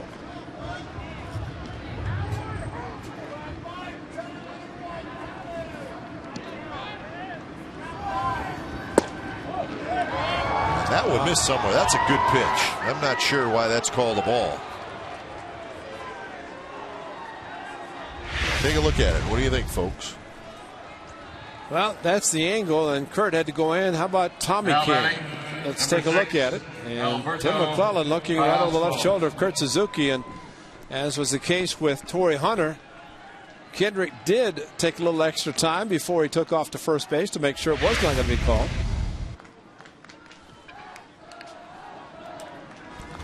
So the bases are loaded, nobody out.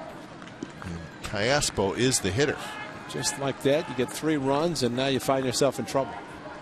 Damage control now. Yep. Brett did against the Texas Rangers in a 3-1 game. And bases loaded, had a 1-2-3 double play to get out of the inning. That was a couple of starts ago. Could he be so lucky to do the same here? First pitch to Callaspo. Eased one in there, first strike. Callaspo a base hit in the second, a ground out in the fourth.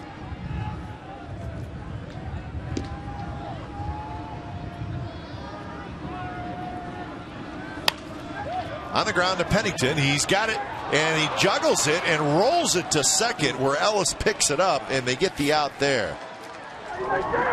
The run comes in to score. That's his Turris, so it's 3-1. Boy, a tailor-made double play, even with the speed of Callaspo. He got it in the glove, tried to flip it, and stayed in his glove. And fortunately, enough of a roll. Mark Ellis, did he have his foot on the bag, though? Looked like he was straddling it momentarily. So it turns out to be a fielder's choice RBI for Callaspo, his 20th run batted into the year. So that's a little bit of a break for the Angels. And here's Mark Trumbo. Trumbo, left center field. That's hit well. Coco Crisp on the run, and Coco makes the catch. Wow. It's going to be a sacrifice fly, but a sensational play by Coco Crisp.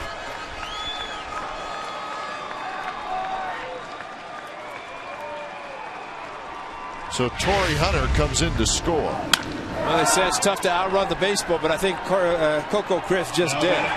Reaching out, and the runner, Callaspo, did cross second base, but he made sure he retraced his steps going back to the bag. It's going to be an easy sac fly to score the runner from third, Torrey Hunter, but a tremendous play by Coco Crisp. There's a case of an outfielder robbing a player of a hit, and just as proud of that as driving in a run. Good curveball. First pitch strike to Bobby Wilson. He had to reach as far as he could and avoid the water puddles of the warning track. There are a few.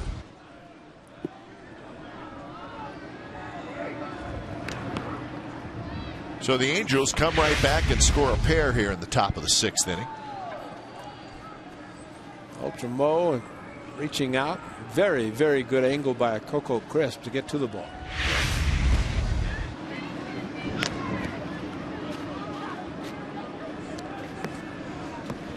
Well, if the A's turn the double play, then it's not a run. But Coco did save maybe another run by making the play. Hit hard, but foul. Headed down toward the A's bullpen.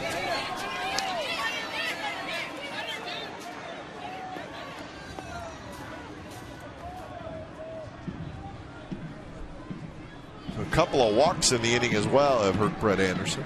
This will be pitch number 90.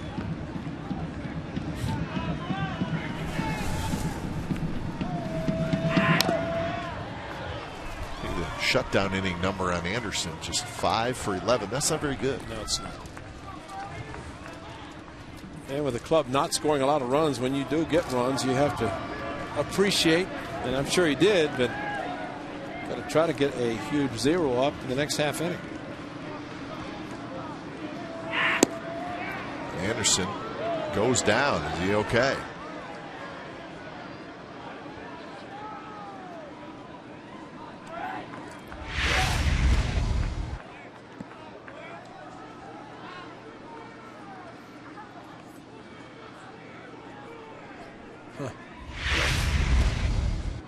If he just got too much dirt in his cleats. Didn't look like he caught a spike, No. I don't think.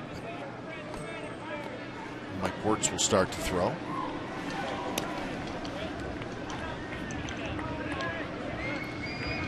It's not a bad move to throw to first base. You don't have the gotcha. You know where you're thinking you're going to take the stride. It's the same thing going to happen.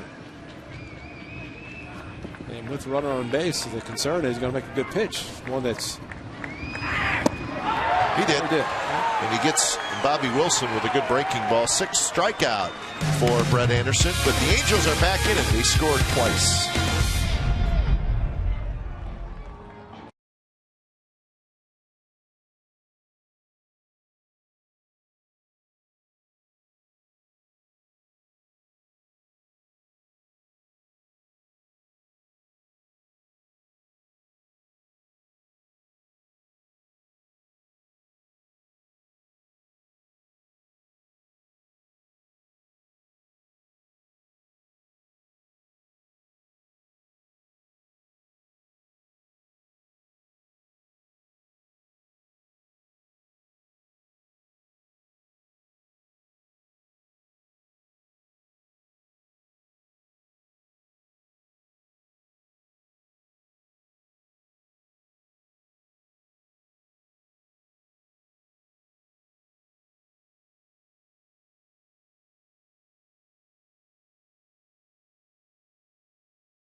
Sixth inning, it's time for the Coors Light Freeze Can.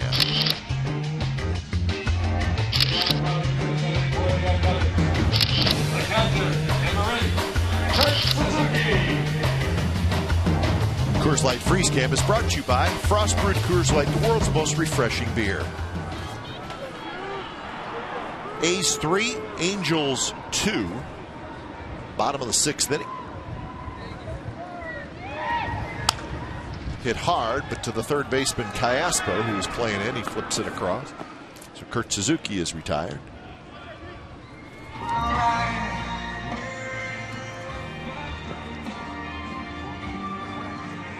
So David DeJesus will hit. Now batting, right fielder, number 12, David. A couple other notes from around baseball today. How about this one, Ray? Albert Pujols started at third base today. First time he has done that since 2002. Who played first? No. Of course, the Cardinals' third baseman, David Freese, pretty good young player, he's out for quite a while.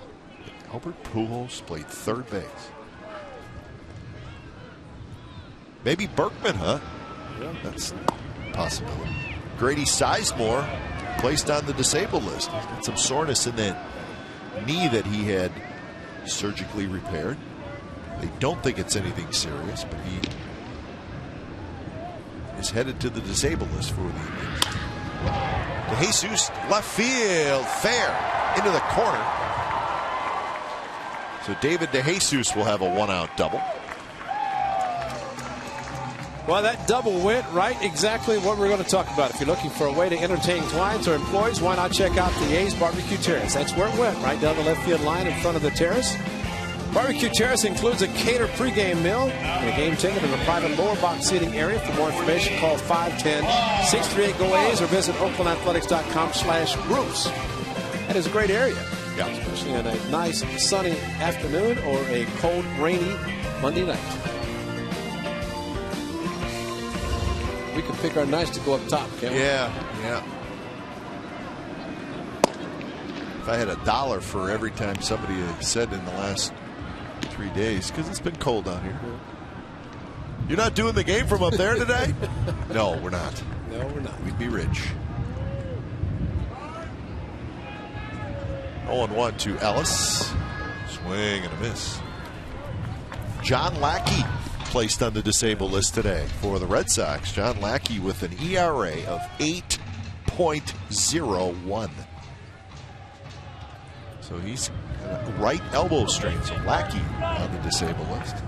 Well, he's also got some family issues, health of his wife, so we hope that works out well. And he's trying to deal with so many things off the field and then try to pitch as well. He is no doubt a competitor, as all these Angel players know who played with him for many years before he signed a free agent contract with the Red Sox.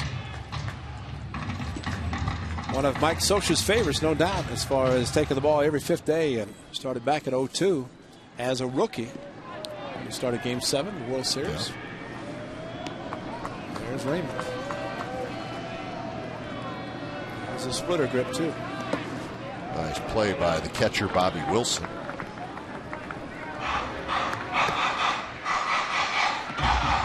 The Mets, David Wright, very good third baseman. Stress fracture in his lower back, and he's likely headed to disabled list. That's big time rain coming, folks. Yeah. Well, it's just started to come down much heavier in the last minute or so. And I don't want to say it, but the tarp is covered. When the ground crew and probably some fans or rushers put the tarp back down the left field line, they covered it.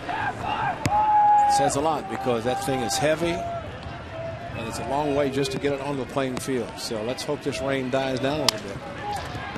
Grounded to the right side, right at his turns, and that's out number 2. Going to third is DeJesus. So they covered up the tarp, keep the rain off. Try to dry it out. That's right. Third baseman. There it is. Doesn't get used a lot here in Oakland, but it is coming in handy today.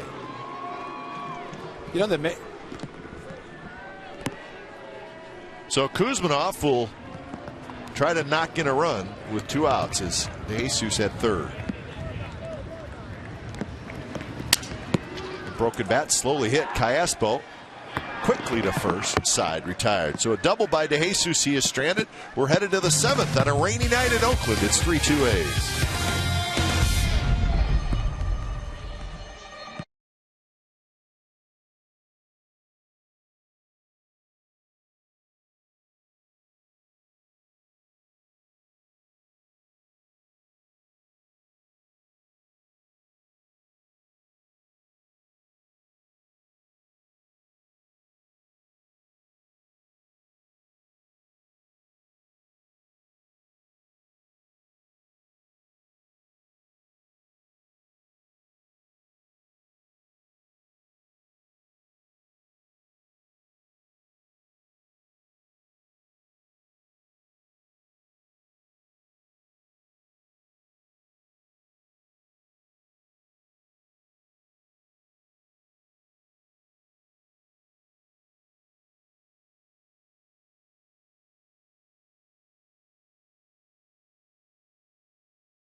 Question. Dawson from Hillmar asked Ray, it's a very simple question. What was your best experience as an Oakland Athletic? Winning, baby, just winning. That was the experience. I mean, when you play for Cleveland, you get traded to Oakland, what more can you say? Yeah. Go from a team that when the season started, we were in last place, opening day, and wire to wire. We're in last place in spring training, right? Unfortunately. Yeah.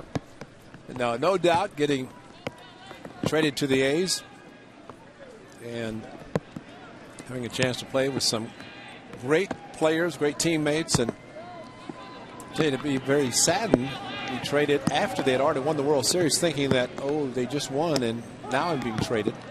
But to be part of 2 World Championships, that was a tremendous experience.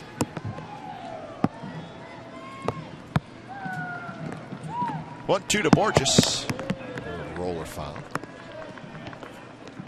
You know the greatest feeling of coming to the park every day, knowing you had a chance to win. And it doesn't get old. To win every day. Win a lot. Win a world championship. Well, most guys are happy to finish on top once. You got to do it 2 years in a row. I think the real great thing about it was the tremendous teammates. Yeah. Great players, but great individuals, great people.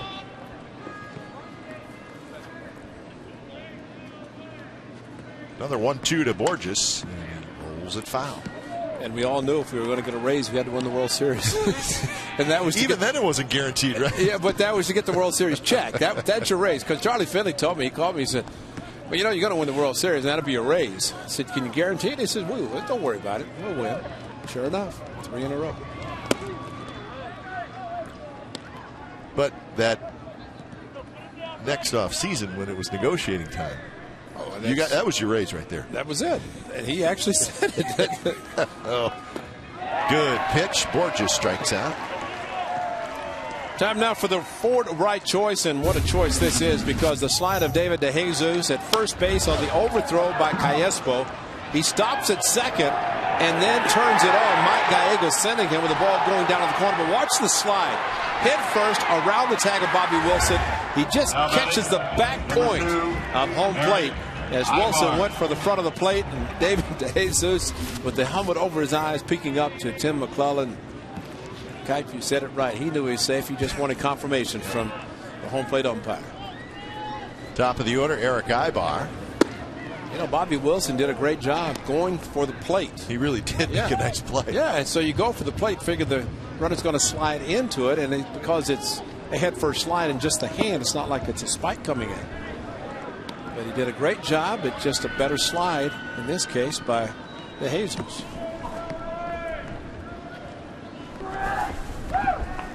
Ibar is 0 for 3, a strikeout, a couple of groundouts, and now 3-0.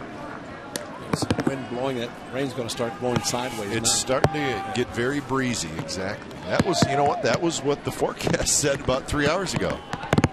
That it was going to get very windy later on.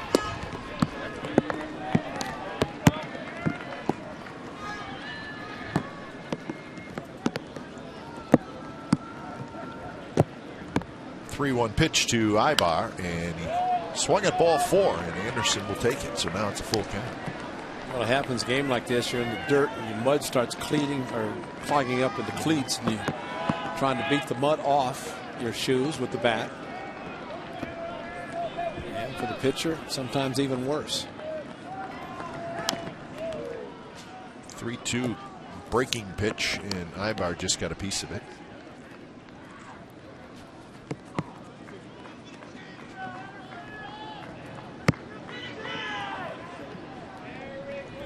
Red has already stumbled a couple of times and has to be concerned about his footing. Misses with the curveball, and a one-out walk to Ibar. The tying run. That's 4 walks for Anderson. He's got 7 strikeouts. You see the rain coming down behind him. Now batting, number 53, Bobby Abreu. That's part of the Matsui Land sign, and sometimes you got to improvise. You know how you improvise? You go up underneath the overhang. Plenty of seats available. Get close to a concession stand and you're set. Or that hot cocoa dispenser.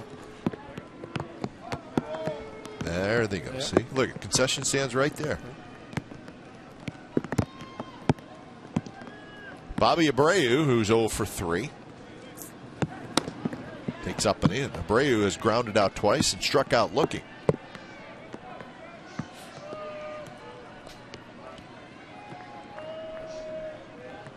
Good night to be the designated hitter.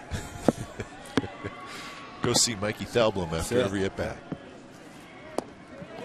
Takes the curveball and it's low. 2-0 on deck. Mycerius Turris.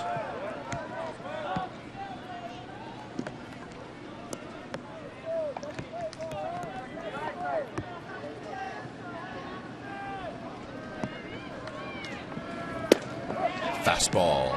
Strike. And it's 2-1.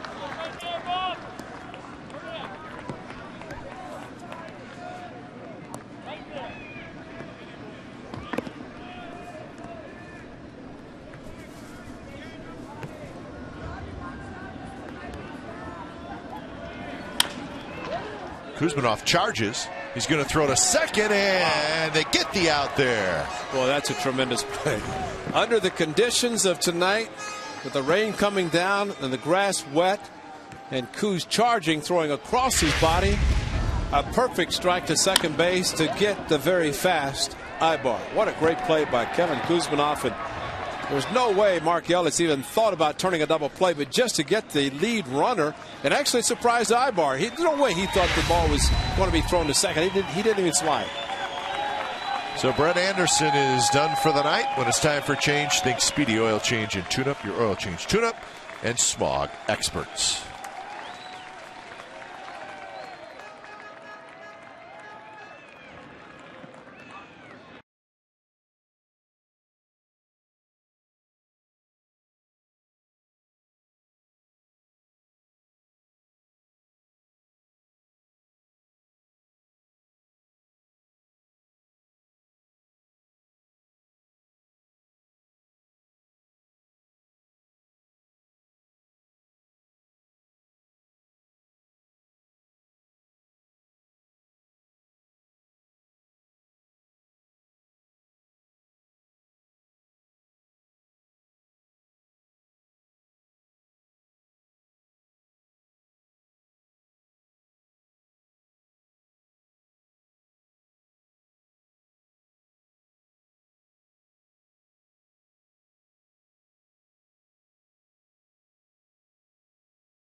Authority of the Oakland Athletics and may not be reproduced or retransmitted in any form, and the accounts and descriptions of this game may not be disseminated without the express written consent of Athletics Investment Group, LLC.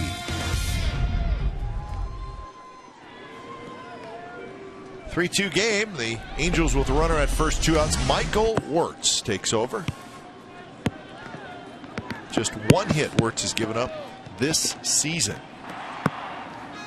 First pitch to Mycerius Turris, the switch hitter, is up high.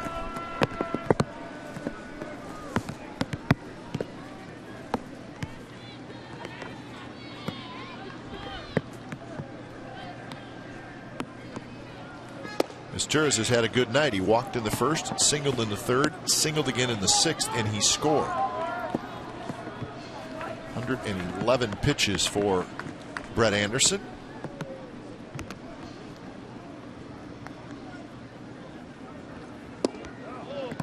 There's a strike at the knee. So the count 2-1.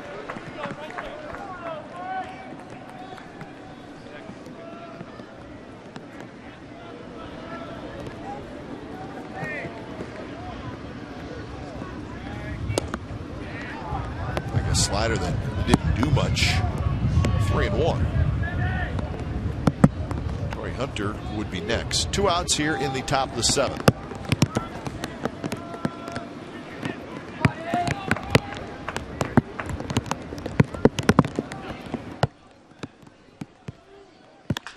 One pitch is bounced off of the glove of Barton. It rolls into right field. Ellis will track it down. It's going to be a base hit for Izturis. He is 3 for 3.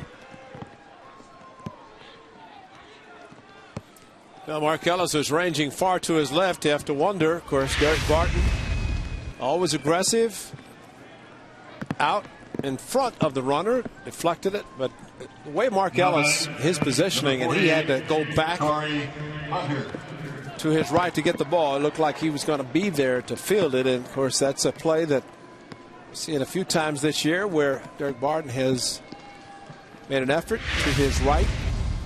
There are times that Mark Ellis has been right there. Here's Torii Hunter. Nice block by Suzuki. So Abreu at second, Izturis at first. 2 outs. Right now, the play by Kevin Kuzminoff going back across his body. As Kurt Suzuki once again blocking a ball that bounced out in front of the plate. Kuz goes to first. That's a run. Yep.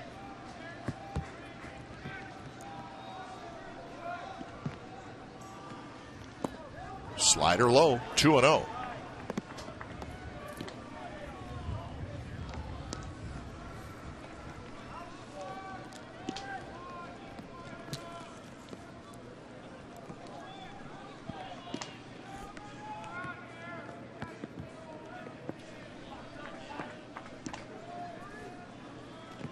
So see what Wirtz throws Torii Hunter in the hitter's count.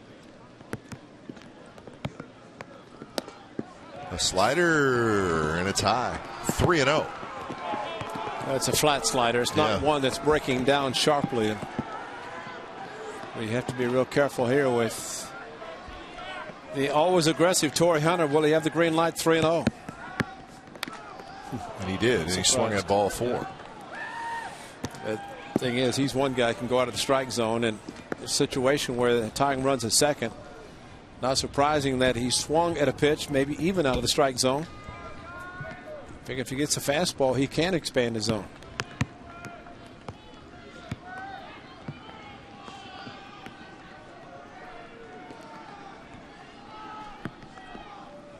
Swing and a miss. That was a good slider.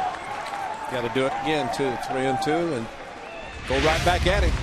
But this is the best slider of the night for Michael Wirtz. And Torii Hunter got the 3-0 fastball. He missed it, and should get another slider. Runners take off, and it is inside. He walked it.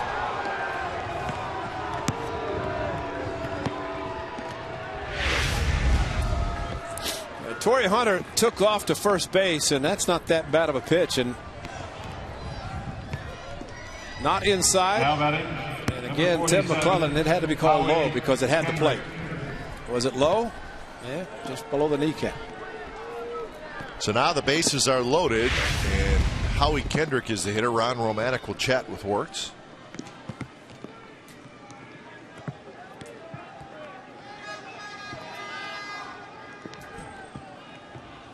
About 4. Should be pretty close to being ready. Well, he's the 8th inning guy right now for Bob Guerin, and let's see Michael Wirtz get out of this inning with a 1-run lead.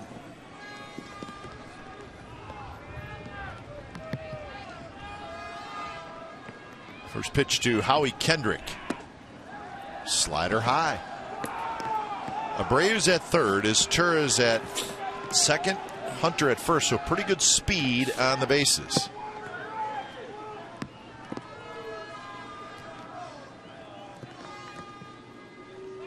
Kendrick, a shot to left field, and that's going to bounce in for a base hit, and 2 runs are going to score. Howie Kendrick comes through with a 2-out, 2-run single here in the 7th, and the Angels have taken the lead.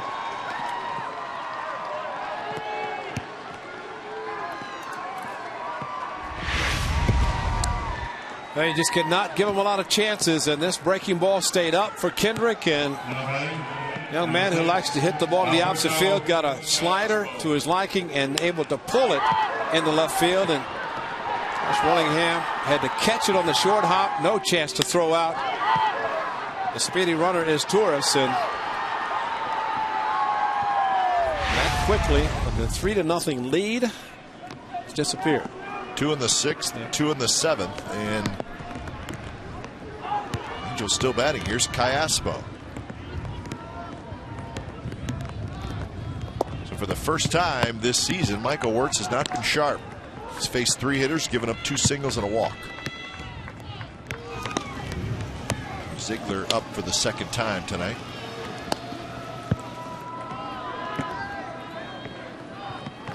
Callaspo takes low, 2-0.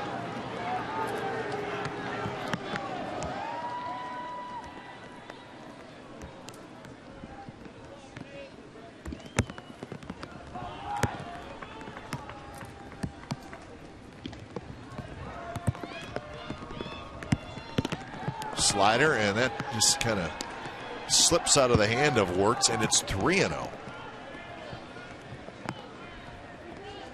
See the rain coming down pretty hard and steady.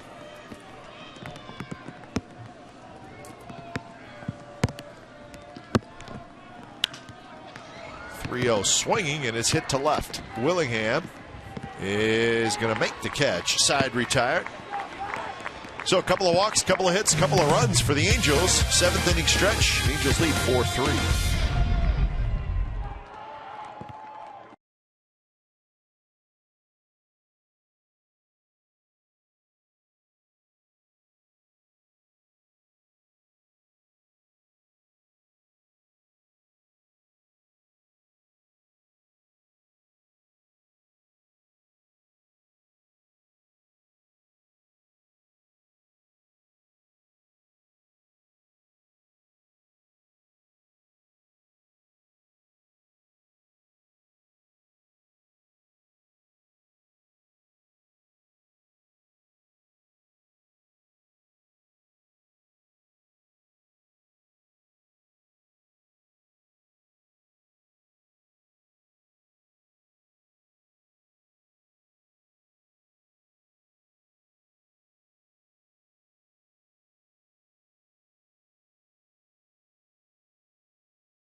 The Angels have come back to take a 4-3 lead on a very, very wet night at the Coliseum, and it continues to rain. And the umpires, obviously, the responsibility is to get the game in, play as long as you can, but it is becoming very, very wet. Pennington into the raindrops. Borges comes in. It looks like he can find it, and he does. And Pennington is retired for out number 1. And that is a problem with the raindrops. You look up, and you could find very easily a couple of drops in your eyes and lose the ball or not being able to track it. It's amazing to look at of course, the way the lights are positioning on the warning track in right field and left field. Talk about a shiny looking area with the rain, and of course, once you start seeing it on the infield dirt, that's where it makes it even worse. Takahashi, the left-hander, Rodney, the right-hander. First pitch to Coco Crisp is a bit outside. Joel Pinheiro is right at 90 pitches.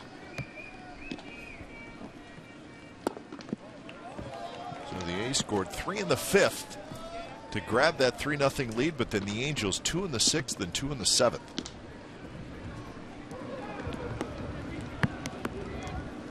Well, there's no advantage in weather like this. Tough to hit, tough to pitch, tough to throw.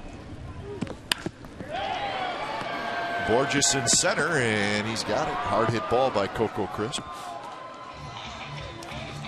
Chevy's giving you more value this season with Chevy free parking Tuesdays every Tuesday home game. With the exception of premium and dual events, you'll save $17 on parking, and it's courtesy of Chevy. See your Northern California Chevy dealer for a great selection of Chevy cars, trucks, and crossovers. For more information, visit OaklandAthletics.com/Tuesday. I say tomorrow night, it's not a premium game. It is Tuesday. It's May. So wheel right in, baby. Yep. Don't even stop. Just probably won't have anybody out there collecting money. So just come on down. Derek Barton is 0 for 2. He walked in the 5th inning.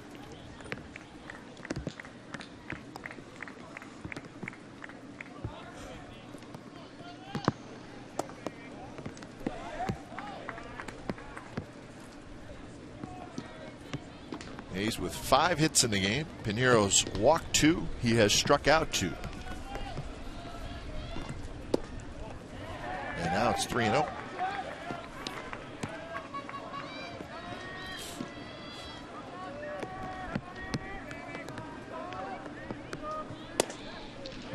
Catches the inside corner there. Everything's final now throughout Major League Baseball. Not surprising, as we had the hour-and-a-half rain delay.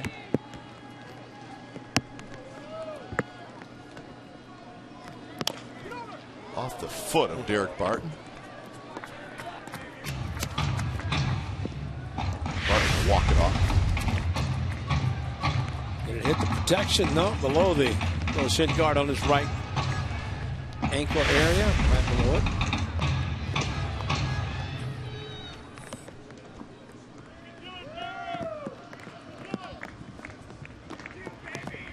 Cliff Cleveland's got a job cut out for him tonight. And Barton, next pitch, he rips one to right for a base hit. They'll let the slider up. So hit number 6 for the A's.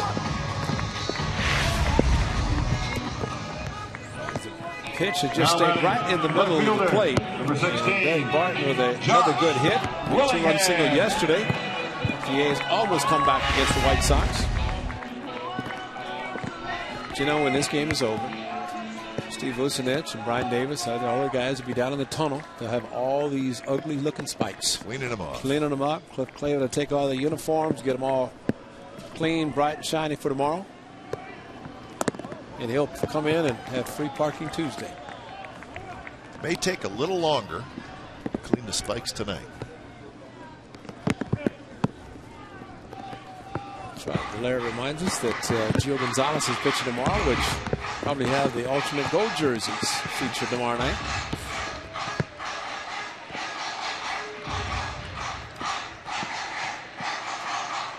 Tim McClelland is the crew chief, and as far as the rules go, once the game starts, the rain decisions, it's all up to the umpires. You know what if Clay Wood said, Mr. McClelland, that tarp is heavy. it's wrapped up for a reason. We don't know that we can put it back out there. 1-0 to Willingham in their first strike. Willingham singled in the first, struck out in the 4th, had a sacrifice fly in the 5th. Clay and his boys might be taking some moisture absorbent put out on the infield because it's starting to get a little shiny. That's never a good sign. No, that's when it's slippery.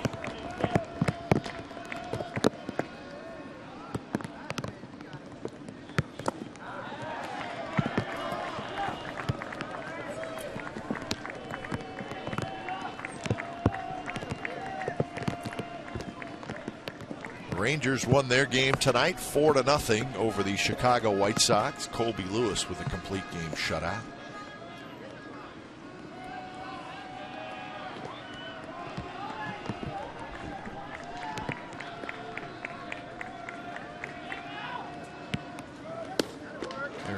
strike, 2-2.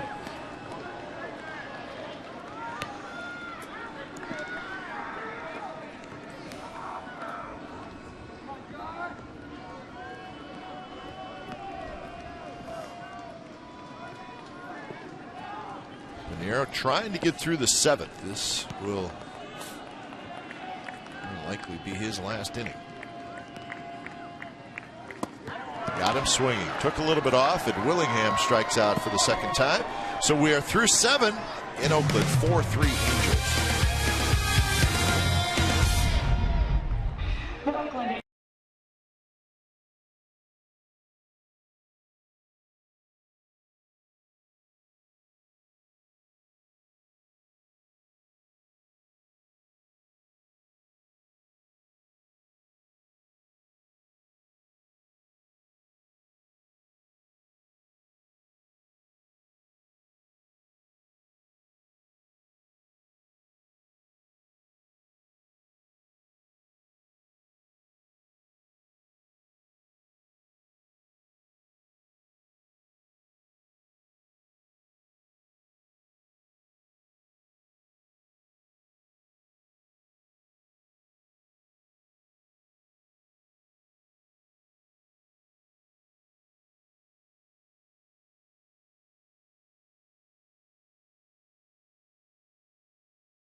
Derek Jeter, Alex Rodriguez, CC Sabathia, and the rest of the New York Yankees for their only visit this season on Monday, May the 30th through Wednesday, June the 1st. Tickets are available online, oaklandathletics.com/tickets, by calling 877-493-BALL.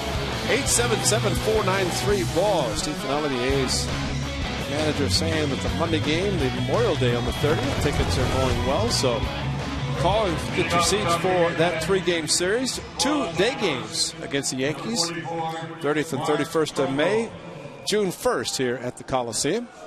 Memorial Day, Monday afternoon. As Clay Wood, the head groundskeeper, busy man. And he has to deal with the football conversion, and get the bleachers down, and of course, I know he doesn't do that, but he gets the field ready, and then he gets a night like tonight. Characteristic for this time of the season. When it's time for change, think Speedy Oil Change and Tune-Up, your oil change, tune-up, and smog experts. Ziegler facing Trumbo. So Michael Wirtz, a third of an inning, couple of hits, a walk, and a run. Ziegler takes over here, top of the 8th inning. Speaking of the Yankees, they lost tonight. They've lost 6 in a row. The A's will go to New York twice this year to play the Yankees. So 6 in New York, 3 here in Oakland against the Yankees. I like New York so much they go there to play the Mets also. Sure. Nowhere near that. A's have struggled against the Yankees the last couple years. Might as well close your eyes, Trumbo. 2-2 to Mark Trumbo. Swinging him and struck him out. 8th strikeout for A's pitchers tonight. Very good frisbee thrown by Brad Ziegler after a couple of fastballs for strikes, and then there is the frisbee and a good pitch.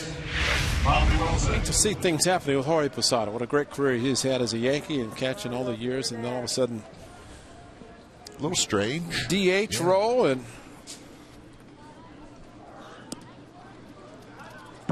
it's too bad. Sounds like a lack of communication among But, of course, you don't always know everything that's going on. But when it does happen with the Yankees, it will become a big deal.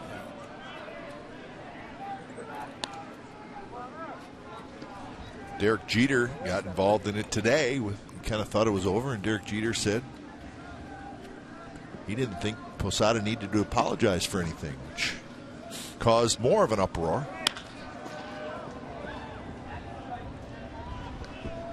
Ball. 2-1 to Bobby Wilson. Wilson's had a good night. He has a single and a double, 2 for 3.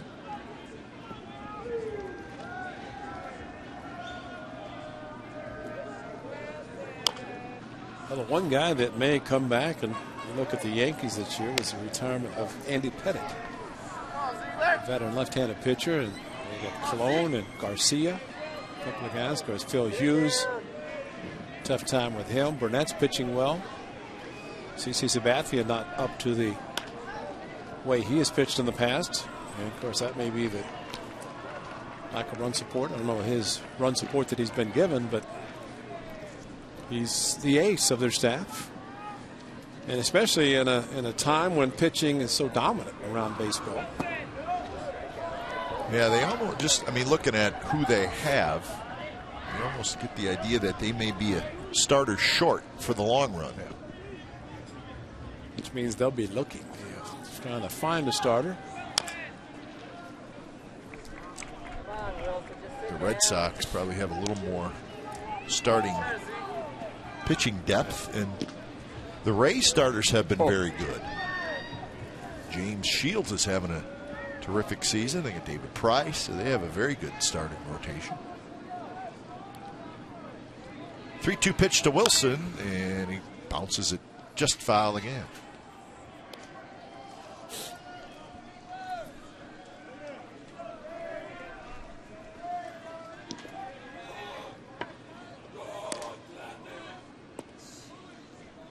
All right. That may be the fan of the game right there. You mean the one that just yelled? Yep. When you yell tonight, you can be heard. You can definitely be heard.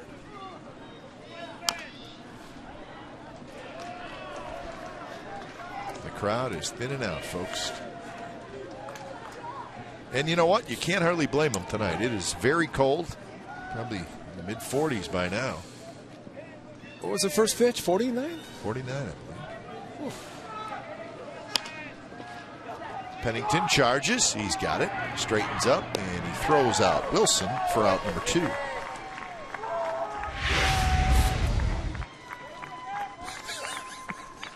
Where is it? I got to find it. It's got to be here. Now batting. Look at the man jump. Wow. Peter Borges. He's lucky he didn't do a little I think hydroplaning. you should have just taken your advice and just grab it on the way That's out. right. And if you don't get it, just wait it out. There'll be another one.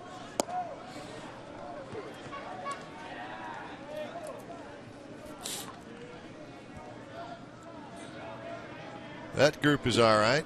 Looks like they're, I mean, not quite underneath the overhang, but close. Frisbee slider outside, 1-1 the count.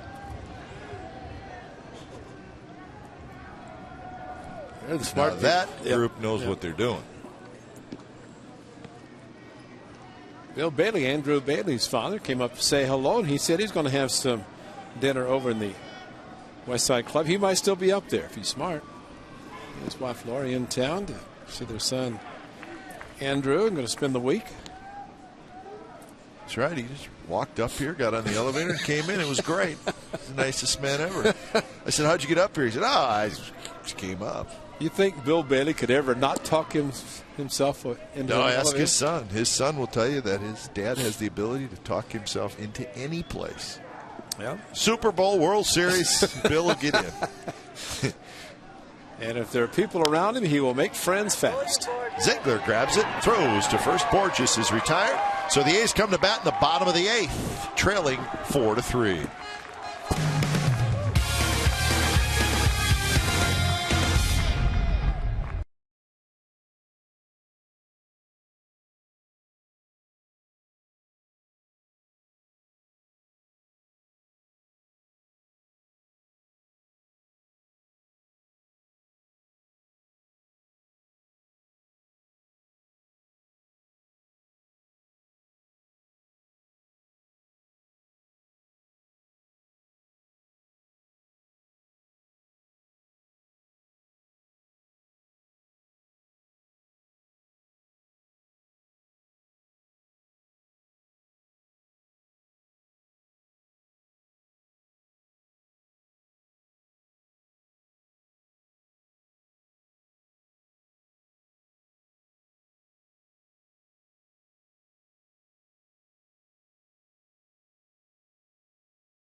the upper deck?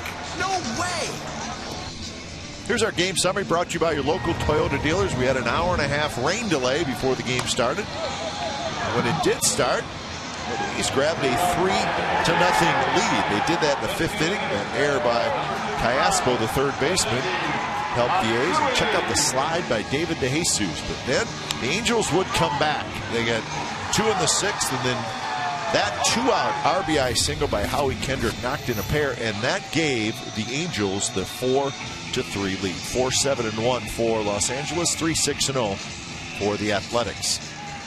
Pinheiro out after 7 innings, 3 runs, 1 earned, and Brett Anderson gives up 3 earned runs in 6 2/3.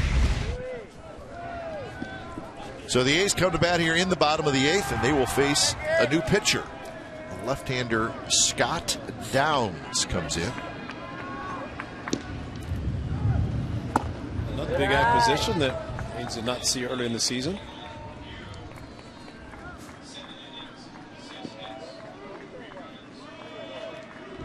Matsui is 0 for 3, a couple of fly balls and a ground out.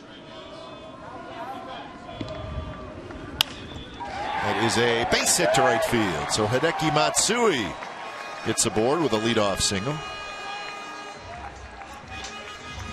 When it's time for change, think Speedy Oil Change and Tune-Up, your oil change, tune-up, and smog experts. And Scott Downs has actually been on the disabled list twice this year, but he seems to be healthy, and he's really off to a terrific start.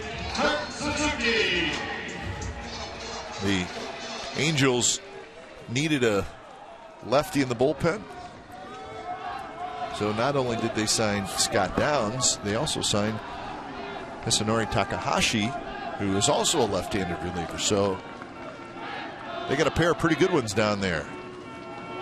There's Downs, good years with the Toronto Blue Jays. Got a 3-year, $15 million contract to come to Anaheim. There's your setup guys. Yeah. Talked about the relievers, middle relievers, setup guys getting good contracts. Borges back, and now he turns around. He's got it. Matsui will go back to first. So Kurt Suzuki is retired. He's 1 for 4. Yeah, good year to be a quality middle reliever. It all started with Benoit, Joaquin Benoit from the Rays. He signed with the Detroit Tigers, and I think that was the deal, wasn't it? 3 years, $15 million, and he's been horrible. and there's your pay scale has been set right there. So David DeJesus is going to get pinch hit for. So Connor Jackson will hit.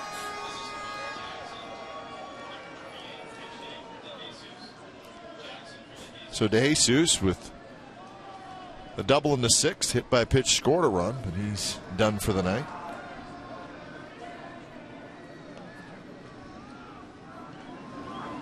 So Downs facing the right-handed, hitting Connor Jackson, and there's a fastball just a bit outside.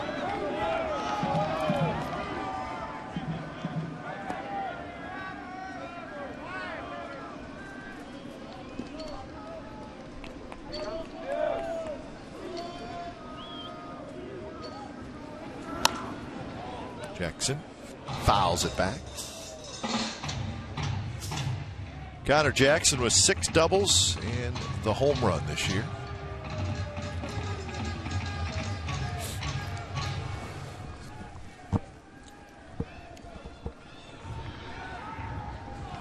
Very happy to have these very nice Comcast Sportsnet California jackets. They're very warm. Just needs to get some matching gloves and maybe one of those beanies from up top. Maybe we'll wear those tomorrow night, huh? Because it's cold. Let's do it. You know what's upsetting? We're sitting up here freezing. Guys on the field are not even thinking and feeling about any cold weather. They're okay. That's what happens. Down there, you see guys wearing no sleeves.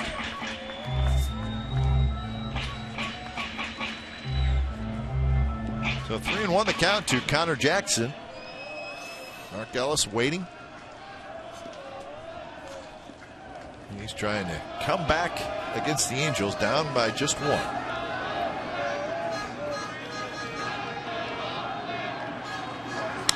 Jackson pops up, short right field. Racing in is Torrey Hunter. He's going to get there. So Connor Jackson pops out, and that's out number 2, and here comes Ellis.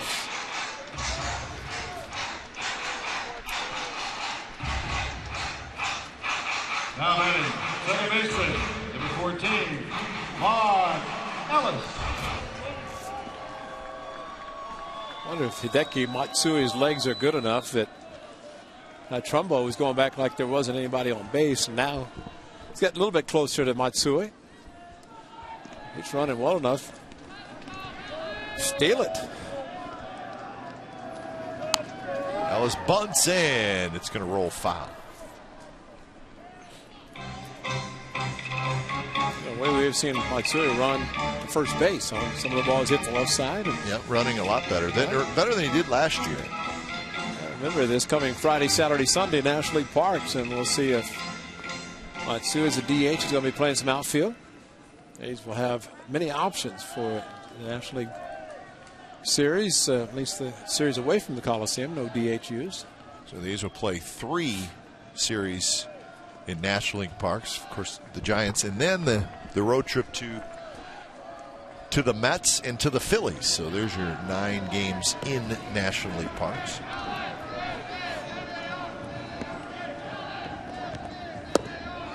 Good pitch there, 0-2 to Ellis. And before this season is over, we will be sitting someplace where it is hot and humid, and we're going to be saying, wow, where are the fans? I mean, how come we can't have a fan to cool off a little bit? Don't need it tonight. Breaking ball. Ellis swings and misses. Fires his helmet, and the side is retired. So leadoff hit by Matsui, but he ends up being stranded at first.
Baseball on Comcast Sportsnet California is brought to you by Xfinity, TV, phone, and internet. Reinvented. And by Chevrolet. Go to ChevyBaseball.com to support youth baseball and help make a moment kids will never forget.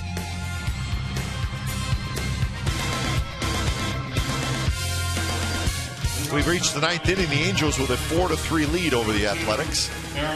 Connor Jackson, who pinch hit for David DeJesus, stays in the game in right field. It's time for change. Think Speedy Oil Change and tune up your oil change, tune-up and smog experts. Brian Fuentes comes in. So the lefty will face the top of the Angels order. Ibar bunts it, and it's picked up by Kuzmanov. He throws to first, and they got Ibar. Ibar fires his helmet. He can't believe that. I can't either. Marvin Hudson called him out, and I think he was safe. And Tim McClellan walking down the line, and probably is going to be an equipment violation. Not going to be ejected, but Tim McClellan's not too happy with the reaction from Ibar coming down the line. He walked all the way, and I think he's just pointing to him right now. And it's not so much an ejection, but I think they're having a violation. And I don't know if Tim McClellan has ejected him, but he is upset. And Derek Barton made a great play, stretching, and he has been very good at doing that. Here's another excellent play on a bunt, and Ibar looked like he was safe. At least he thought he was. Let's see. Here we go. There's the stretch. There's the throw. Where's the foot? And, well, that's a very close play. And so it wasn't like it was so bad and so blatant that he was across the bag. I mean, that was a close enough play. It could have gone either way. So 1 out for Bobby Abreu. Well, Ibar, as he ran past first and saw the out call made, he grabbed his helmet with both hands and just fired it to the ground. And that's probably where the fine may come into play. And that's what Tim McClellan might have been walking down to point, not that he was ejected, but that there is such a thing as a fine for equipment violation. Something that Josh Willingham actually was going to have happen to him in Kansas City before Bill Miller ejected him. As he continued to argue, Bill said, he's a nice guy. I didn't want to throw him out. Jordan Walden, the Angels closer, hard thrower, is getting ready for the bottom of the ninth.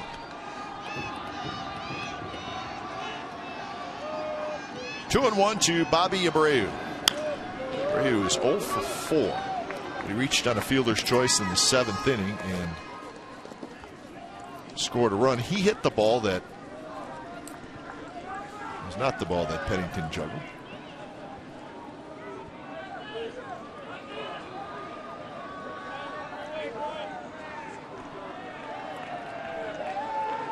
A little heat warmer. Yeah.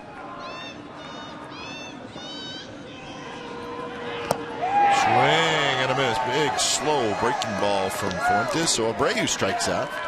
9 strikeouts for A's pitchers tonight. Just a sweeping breaking ball. Maybe it does straight change. Actually wasn't a breaking ball and stayed on the inner half of the plate. Abreu just a protecting swing. Trying to make contact. Could not do it.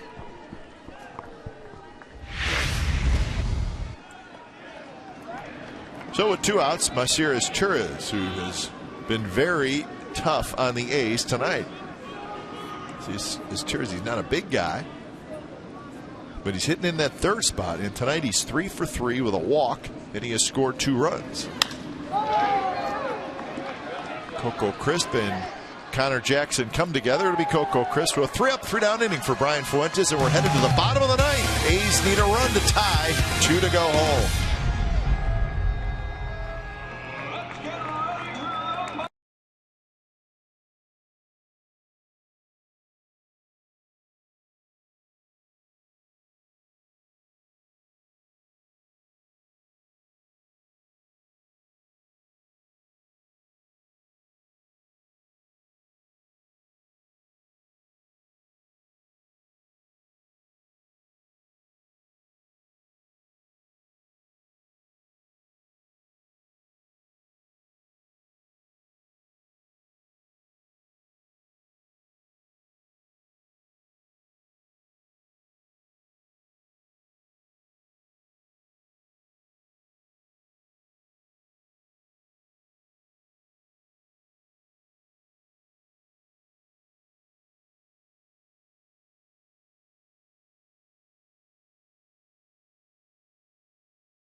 game, Howie Kendrick, and this is a big hit. Breaking ball for Michael Wirtz, and a 2-run single with 2 outs for Howie Kendrick, playing left field tonight for Mike Scioscia and the Angels. And the A's had 3-0 lead, but the Angels with 2 in the 6th, 2 in the 7th.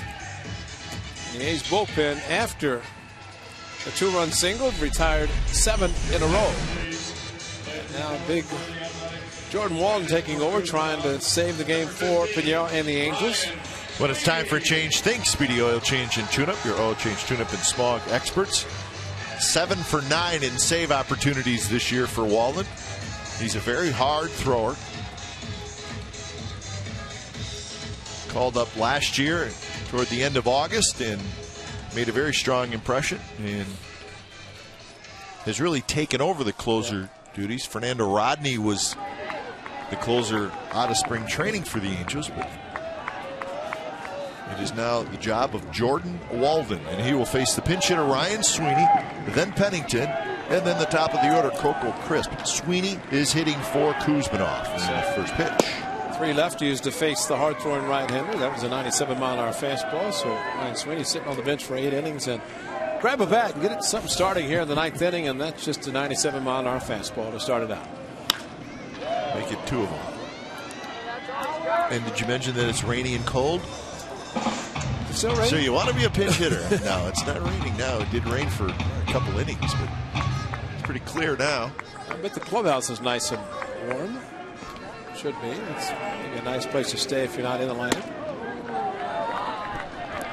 Coming off the bench, the guy's throwing 96, 97. And your hands are saying, please make good, solid contact. 1-2 to Sweeney.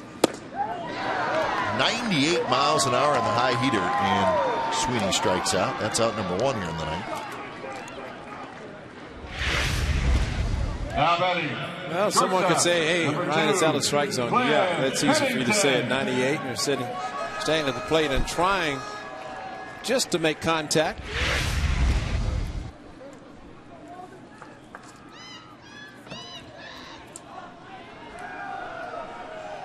So here's Pennington just trying to do anything to get aboard. Fastball right on the inside corner. So Walden is just pumping it in there. That one 97 miles an hour.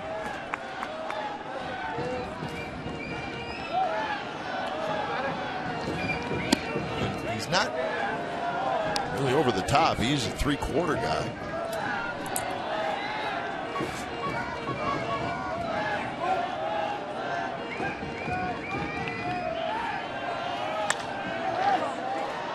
Center field, where Borges to his left is under it, and that's out number 2.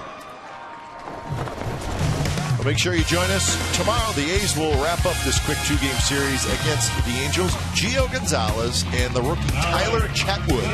6:30 A's pregame live. The ballgame at 7. Complete A's coverage every night on Sportsnet Central and CSNCalifornia.com. So Gio Gonzalez tomorrow night, he will be looking for his 5th win of the year. Gio 4-2, very good ERA of 2.68. First pitch to Coco Crisp, 99 miles an hour, and it's a swing and a miss. Well, I'd say this gentleman had a chance to open a few eyes last year, especially with that kind of fastball. Could have been throwing that hard, closing, especially on a cool night. You don't need to throw anything else. Another 99, and that one just outside. Coco tonight is 1 for 3. He's got a double and a walk. And that one just missed outside. 2-1. Derek Barton would hit next if Crisp can get aboard.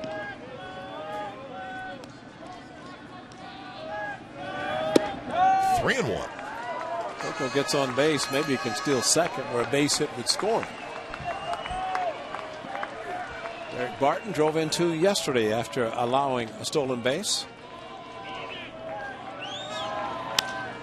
Coco slaps one to left field. Kendrick coming in. He'll play it on a hop. So Coco keeps the game going with a single to left. So Coco's 2 for 4, and here is Barton. Howie Kendrick playing a lot in left field and probably made a very smart play in not trying to make a diving stop, allowing Coco to get in the score position while slicing away from him. Yesterday in the 7th inning with Coco at first base, Derek Barton took a 2-1 fastball right down the middle. And Coco stole second base, and then the 2-run single by Barton. The A's pulled it within 1 run.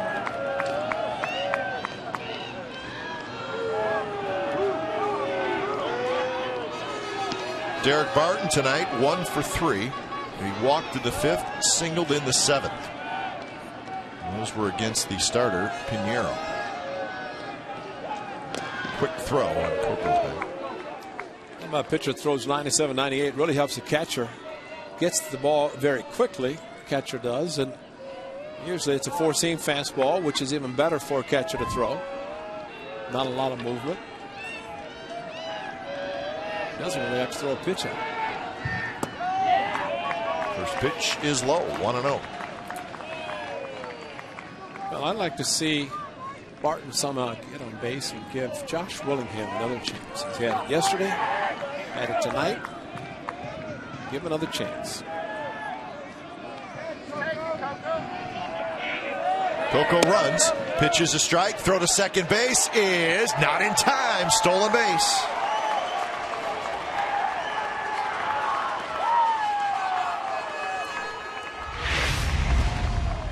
Wet track, but very good jump by Coco Crisp. Bobby Wilson, a strong throw, short hopped, and Ibar taking the throw, the short hop in front of the bag. Coco got his hand in enough time. Ibar trying to block him off, but could not get the foot set in plenty of time. There's a strike right down around the knees, so the count 1-2. So well, you just need a flare somewhere, and the game is tied. Shortstop Ibar playing right behind Coco Crisp, so there's a big hole on the left side. Fastball runs away 99 miles an hour, so 2-2 the count.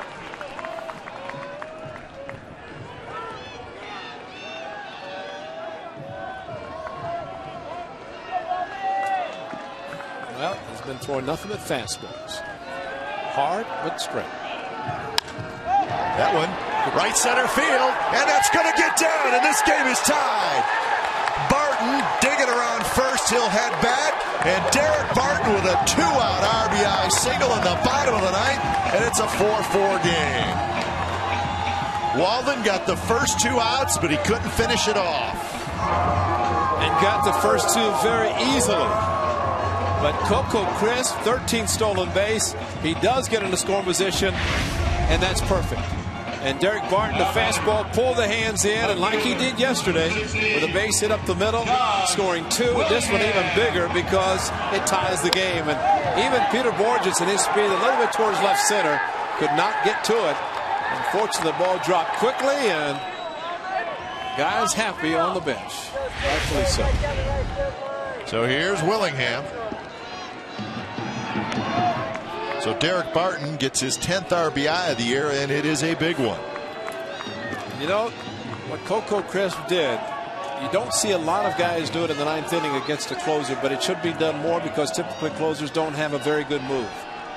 And Coco Crisp got the stolen base, and why not? It's going to take 2 hits to drive you in if you're at first base. Why not get in a scoring position where a single could do it? He got to second, the stolen base. Derek Barton drove him in. So blown save for Walden. A couple of breaking balls to Willingham, so the count 1-1.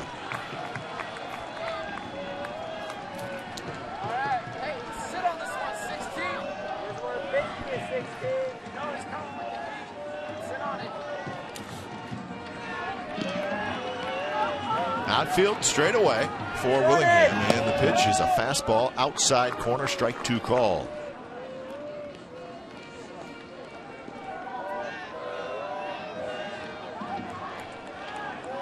So Derek Barton with the clutch 2-out single to knock in Crisp and tie the game.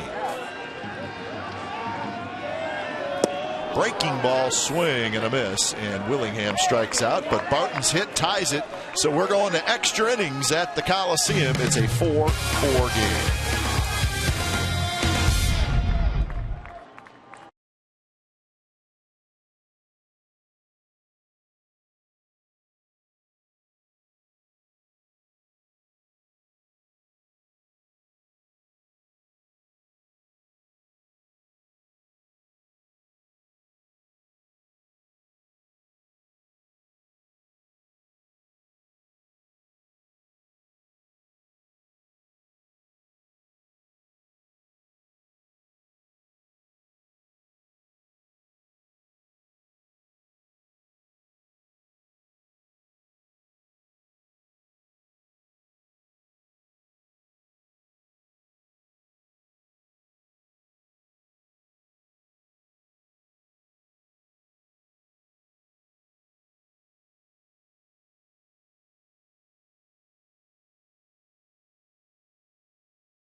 Wednesday this season, you can get a Plaza Level, Plaza Outfield, or a Plaza Reserve ticket, and they're just $2. Take advantage of this offer during some of the biggest matchups of the year with the Rangers, Angels, Yankees, and more. Get tickets for all Bart $2 on Wednesdays at the Coliseum box office by phone 877-493-BALL. And to order online, visit OaklandAthletics.com. Twins in town Wednesday. Bart $2 Wednesday.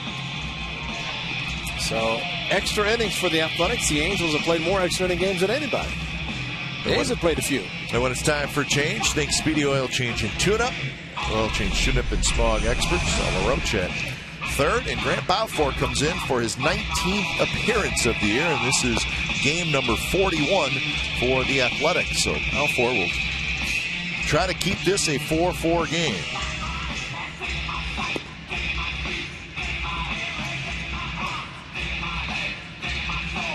So Balfour is going to face Hunter, Kendrick, and Callaspo here in the 10th.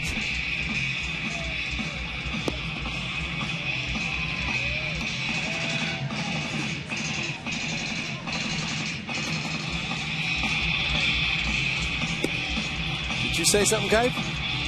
No, I was just listening to this music. I know. It's Grant Balfour. Yeah. Is that his music? Oh, my.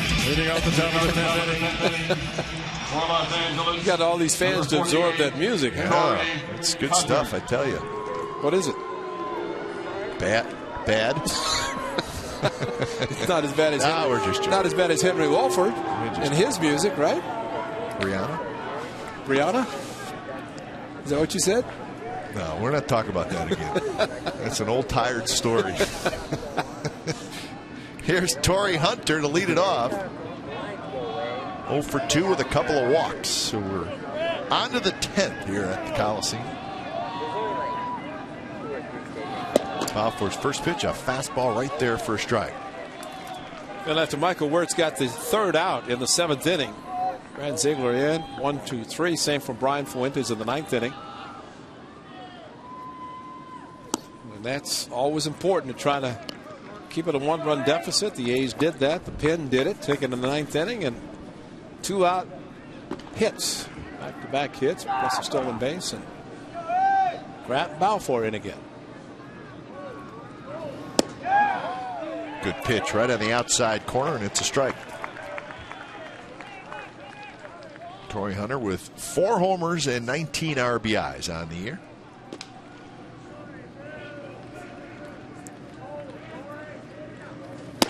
Swing and a miss. The fastball right by Hunter. 10 strikeouts for A's pitchers tonight. 93 challenge fastball from Grant Balfour. 2-1 or 1-2 count, and just reared back and threw it hard. Number 47. That's a tardy swing. I mean, that's just a good fastball, and that's about 5 miles an hour slower than Walden. But great location. The always aggressive Torrey Hunter. A couple of big walks for him tonight, though, that helped the Angels score their runs. So here's Kendrick. So he's committed the walks tonight. 2 have scored. It really contributed to the Angels scoring their 4. This guy had the biggest hit.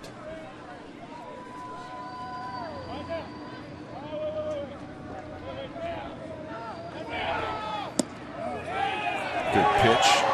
Right on the outside corner. So Balfour jumps ahead 0-2.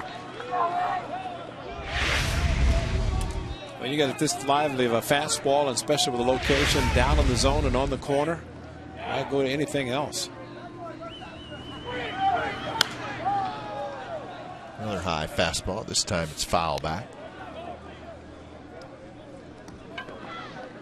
Callaspo in the on-deck circle.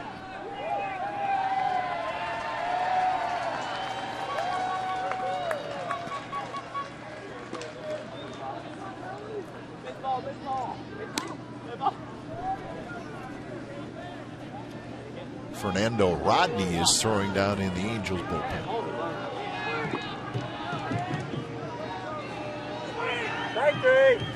Swing and a miss. Went with a breaking ball, and that's back-to-back strikeouts for Balfour.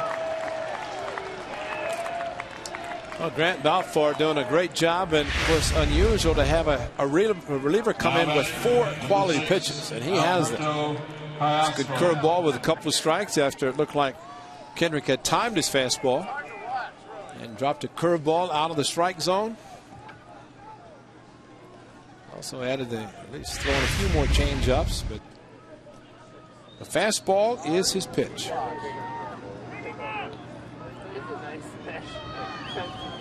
Callaspo takes a high fastball. Callaspo is 1 for 4. Singled in his first at bat way back in the 2nd inning, and an RBI fielder's choice in the 6th.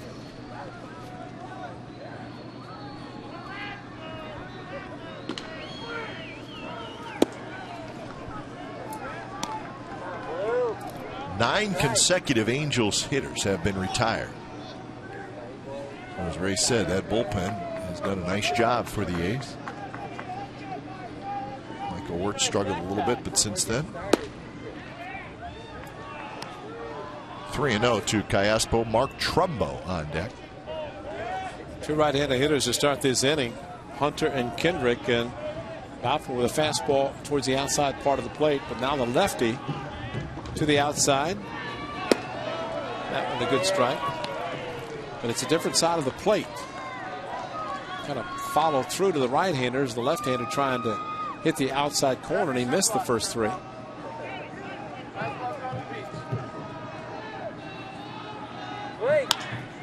There's a line shot. That's going to be a base hit to center field. So Alberto Callaspo with his 2nd hit. I wonder if he'll try to do what Coco did, and that's steal with 2 outs. Makes it a little bit easier to hit a fastball at 93 when you have the count in your favor. In this case, 3-1 to Callaspo. I figured he's going to get a fastball, and he did.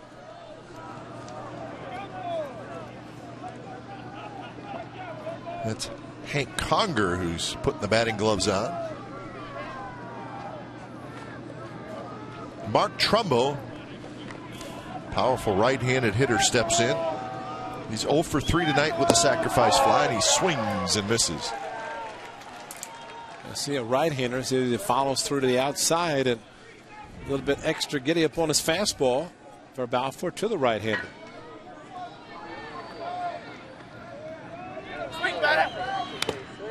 Trumbo got a fastball inside that time, and he had a pretty good swing at it, but he fouled it back, and it's 0-2.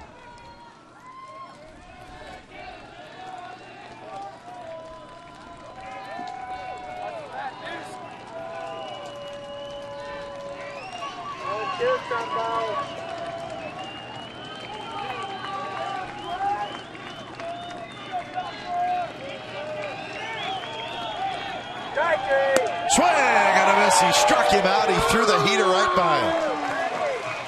So a hit, 3 strikeouts for Balfour, and we're going to the bottom of the 10th inning. Hideki Matsui's going to lead it off. He's got a walk-off already this year.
And this is what he did against Darren Oliver earlier this season. And that, folks, was a walk-off, and he did it on the first pitch he saw. And I don't know, are we asking too much? No, we were hoping for a lot. We're not asking, we're just hoping that we know he can do it. How about that? Good things can happen. He's going to face Fernando Rodney, and the first pitch is on the outside corner, strike. So when it's time for a change, think Speedy Oil Change and Tune-Up, your oil change, tune-up, and smog experts. The numbers for Chef Rodney, we like to say. Well, we're hoping Chef Rodney brings some good food before this homestand is over. I saw him tonight and said, "Chef, did you forget about us?" And he said, "Well, tonight would be a good night." I said, yeah. Tonight would be a terrific night. I think any night would be. 10th inning would be a terrific Yeah, we'd be time. very happy to talk about all the great food that you put out for the patrons here at the Coliseum. So come on down, Chef Rodney. Let's go, Oakland. Matsui, a big grip. Hits one foul, shoots right over the A's dugout into the seats. Matsui, Suzuki, and Connor Jackson. That is the 3 hitters for the A's.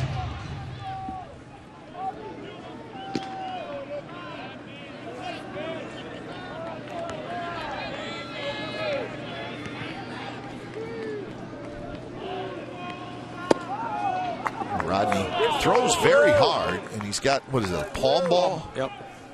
Good palm ball. Of course, the closer for the Angels for a while, and that changed a little bit. Still rating. Starting to again, you're right. 2-2 pitch, and that one at 95 miles an hour. Tim McClellan, the plate umpire, I think he's the crew chief, isn't he, in this group, to stay with it, even though it rained pretty hard for a couple of innings. I think he went out to tell the pitcher each time a new pitcher came in, talked to him, and make sure footing was okay, because they're always concerned about the pitchers and the hitters. Just a bit low, and it's a full count.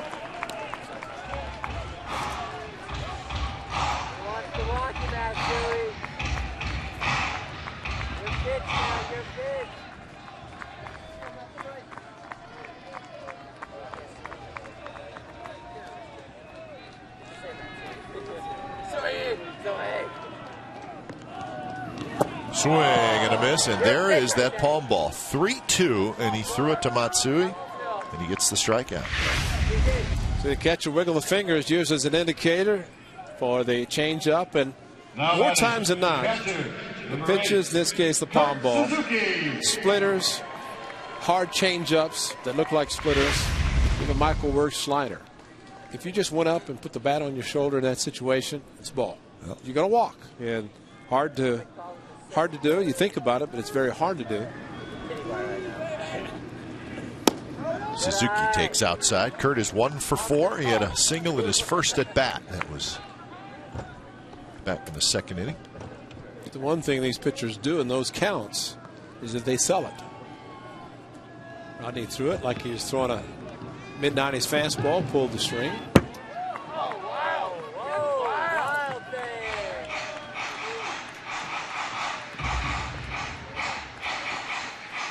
You think sometimes in these situations that maybe the pitcher has a little bit of an advantage if he has good control? Because guys are thinking about winning the game with one swing. How can you not be? Yeah, they want the walk-off. And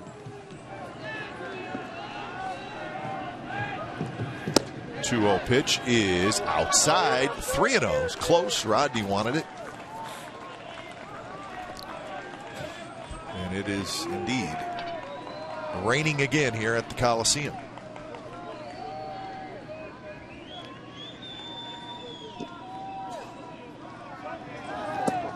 Pitch, not close, and it's a 1-out walk.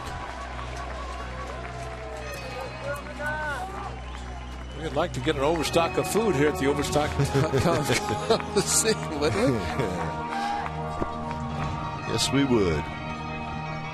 Here's Connor Jackson. Right fielder, number 28, Connor Jackson.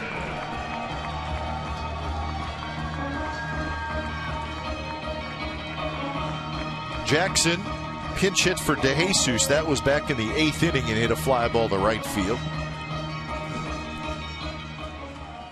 The only extra player the A's have is Landon Powell.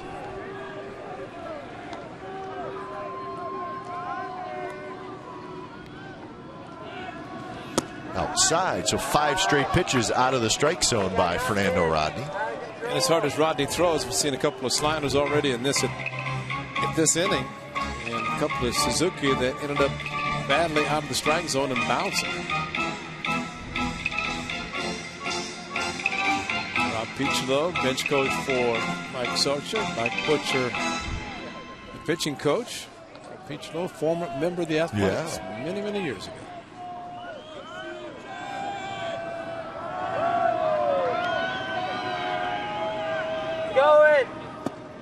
That one's a strike. Rob Picholo was an A. It was during the lean years. Would that be correct? Well, we had him in the 70s. Late 70s? Well, the mid. Did he? Was he there in the mid-70s? Yeah, I remember him being with the A's like 77, 78. After that, yeah. Good baseball man with the Padres a long time.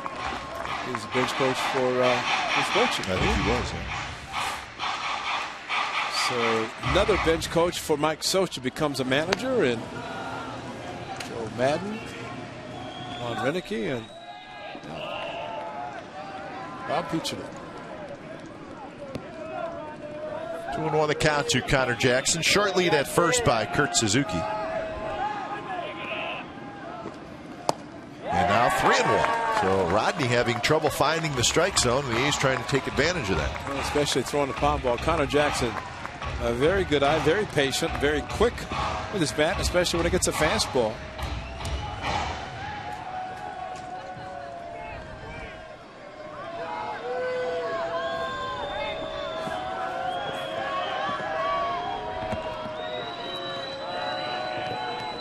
Now we're going to have a quick meeting at the mound. We hope it's quick anyways. These are the games you always think about, the men in blue, the umpires. Players at the end of half inning go in and can regroup. These guys have been out here getting soaked for this entire game, which started at 8:30. It's 11:30, right at 3 hours. Those guys could be underneath the overhang, but instead they're cheering their Oakland A's down in the rain. And there's the walk. So back-to-back walks here in the bottom of the 10th inning. So Rodney has got himself in big trouble.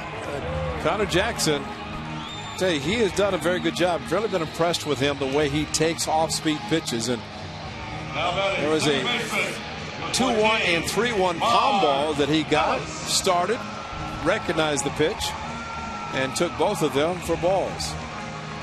So Mark Ellis can win it for the A's with a base hit. Suzuki the winning run at second base, 1 out. And the rain getting heavier. Yep. And I think a lot of people would like to see this end right now.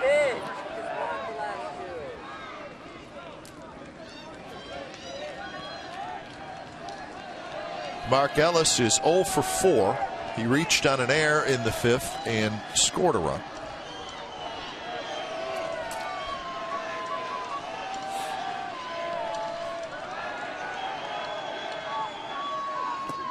Nice block by the catcher, Bobby Wilson. And Rodney would be not an easy guy to catch. No.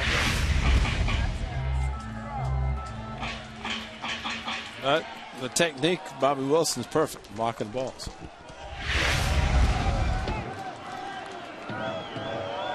Second baseman is Turish trying to hold Kurt Suzuki close. Swing and a miss. 1-2.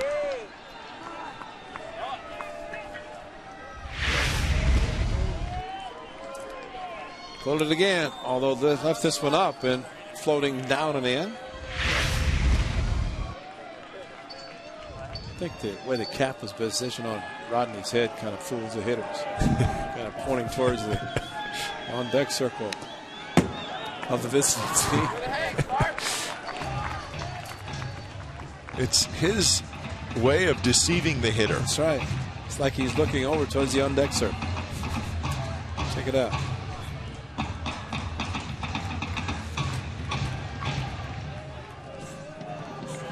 I think you're right. He's looking at the backdrop signage. Ellis shoots one foul right over the bullpen. See, that time he was waiting for the palm ball. He got it and it was up and just hit it foul. You'd think when he pulled on the right side of the bill, he'd pull it to the right, but he can't. He pushes it to the left. It's like CC Sabathia, same way. Another 1-2 to Mark Ellis, and timeout is called first.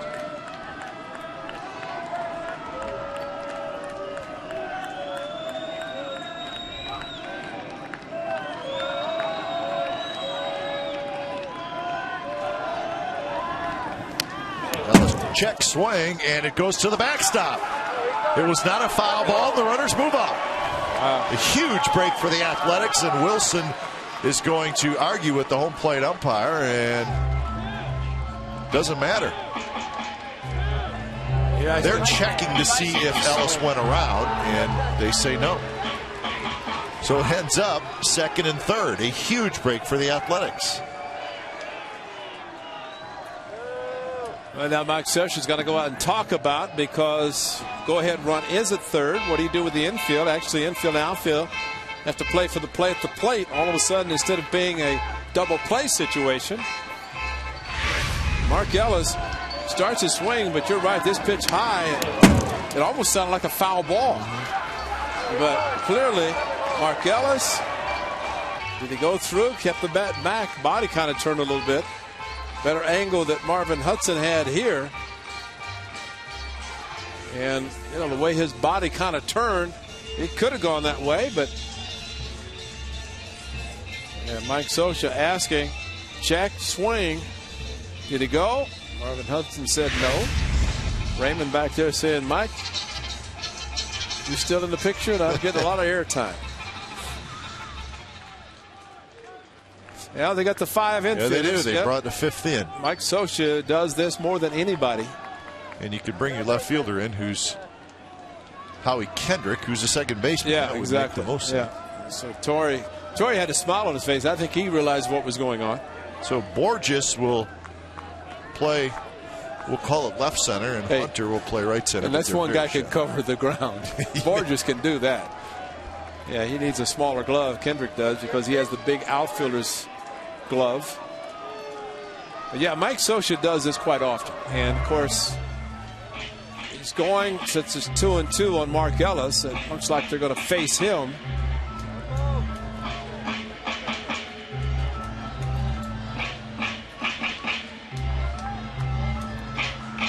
So they're looking for a ground ball. Mark Ellis trying to hit something right up the middle. A fly ball right up the middle where nobody's positioned. So 3 defenders on the left side, 2 on the right. The count is 2-2 to Ellis.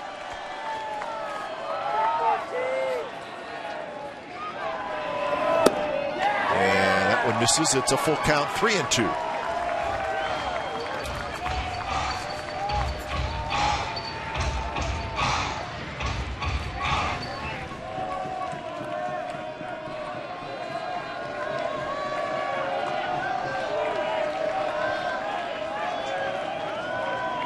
Pitch.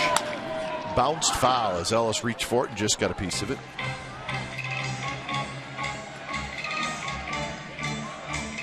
So Ellis will try to win it.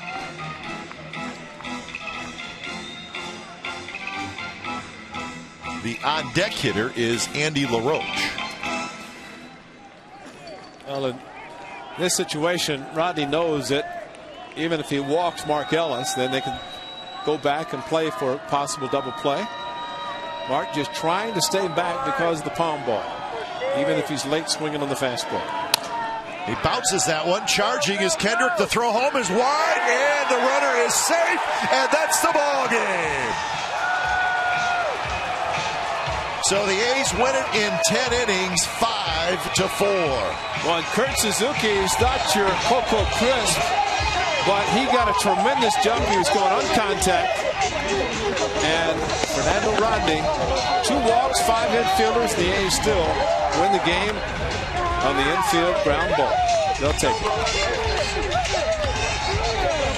So a long night at the ballpark, but it ends with an A's win over the Angels. Again, 5-4 is your final in 10 innings. It all came after a 90-minute rain delay to start the evening, but it ends with a victory. So 5-4 is your final, and this is the final play. Well, the contact play, and of course Mark Ellis hitting the ball, Suzuki coming down the line on contact, and a tremendous slide under the tag of Bobby Wilson. What a great play, great slide, 2 great slides tonight by David DeJesus, and now Kurt Suzuki. He knows the play's coming to the plate around big Bobby Wilson, gets the hand in, and yes, he didn't even have to look at Tim McClellan. He knew he was safe. That is great. David DeJesus, who had a tremendous slide at the plate, gingerly walking on the water. He can walk on the water too, probably. But a nice come from behind 9th inning and 10th inning for the Athletics. So the A's get up over the 500 mark, 21-20, as they win game 1 of this series. Mark Ellis is standing by downstairs. Mark, we're going to give you the game-winning RBI. How do you feel about that? Oh, great. I didn't get a ball in the infield all night. The game-winning RBI is great. Hey, tell us about the conditions. Obviously, it was brutal. It rained a lot before the game, but even during the game, how difficult was it to play? It wasn't very much fun, to tell you the truth. You know, it would have been a good night to pitch, to tell you the truth. But, you know, it's nice to get a win. If you're going to play, we may as well win, you know. And it was fun to battle back right there. And Barty had a big hit. That guy's tough. And Coco get on base there, and then Barty coming up. That was huge. Well, it's very rare that a ball club that in the past has not stolen a lot of bases. Yesterday, Coco stole a base. Bart drove in 2. And tonight, big one. But you have to talk about your at-bat against Fernando Rodney. The palm ball, 5 infielders.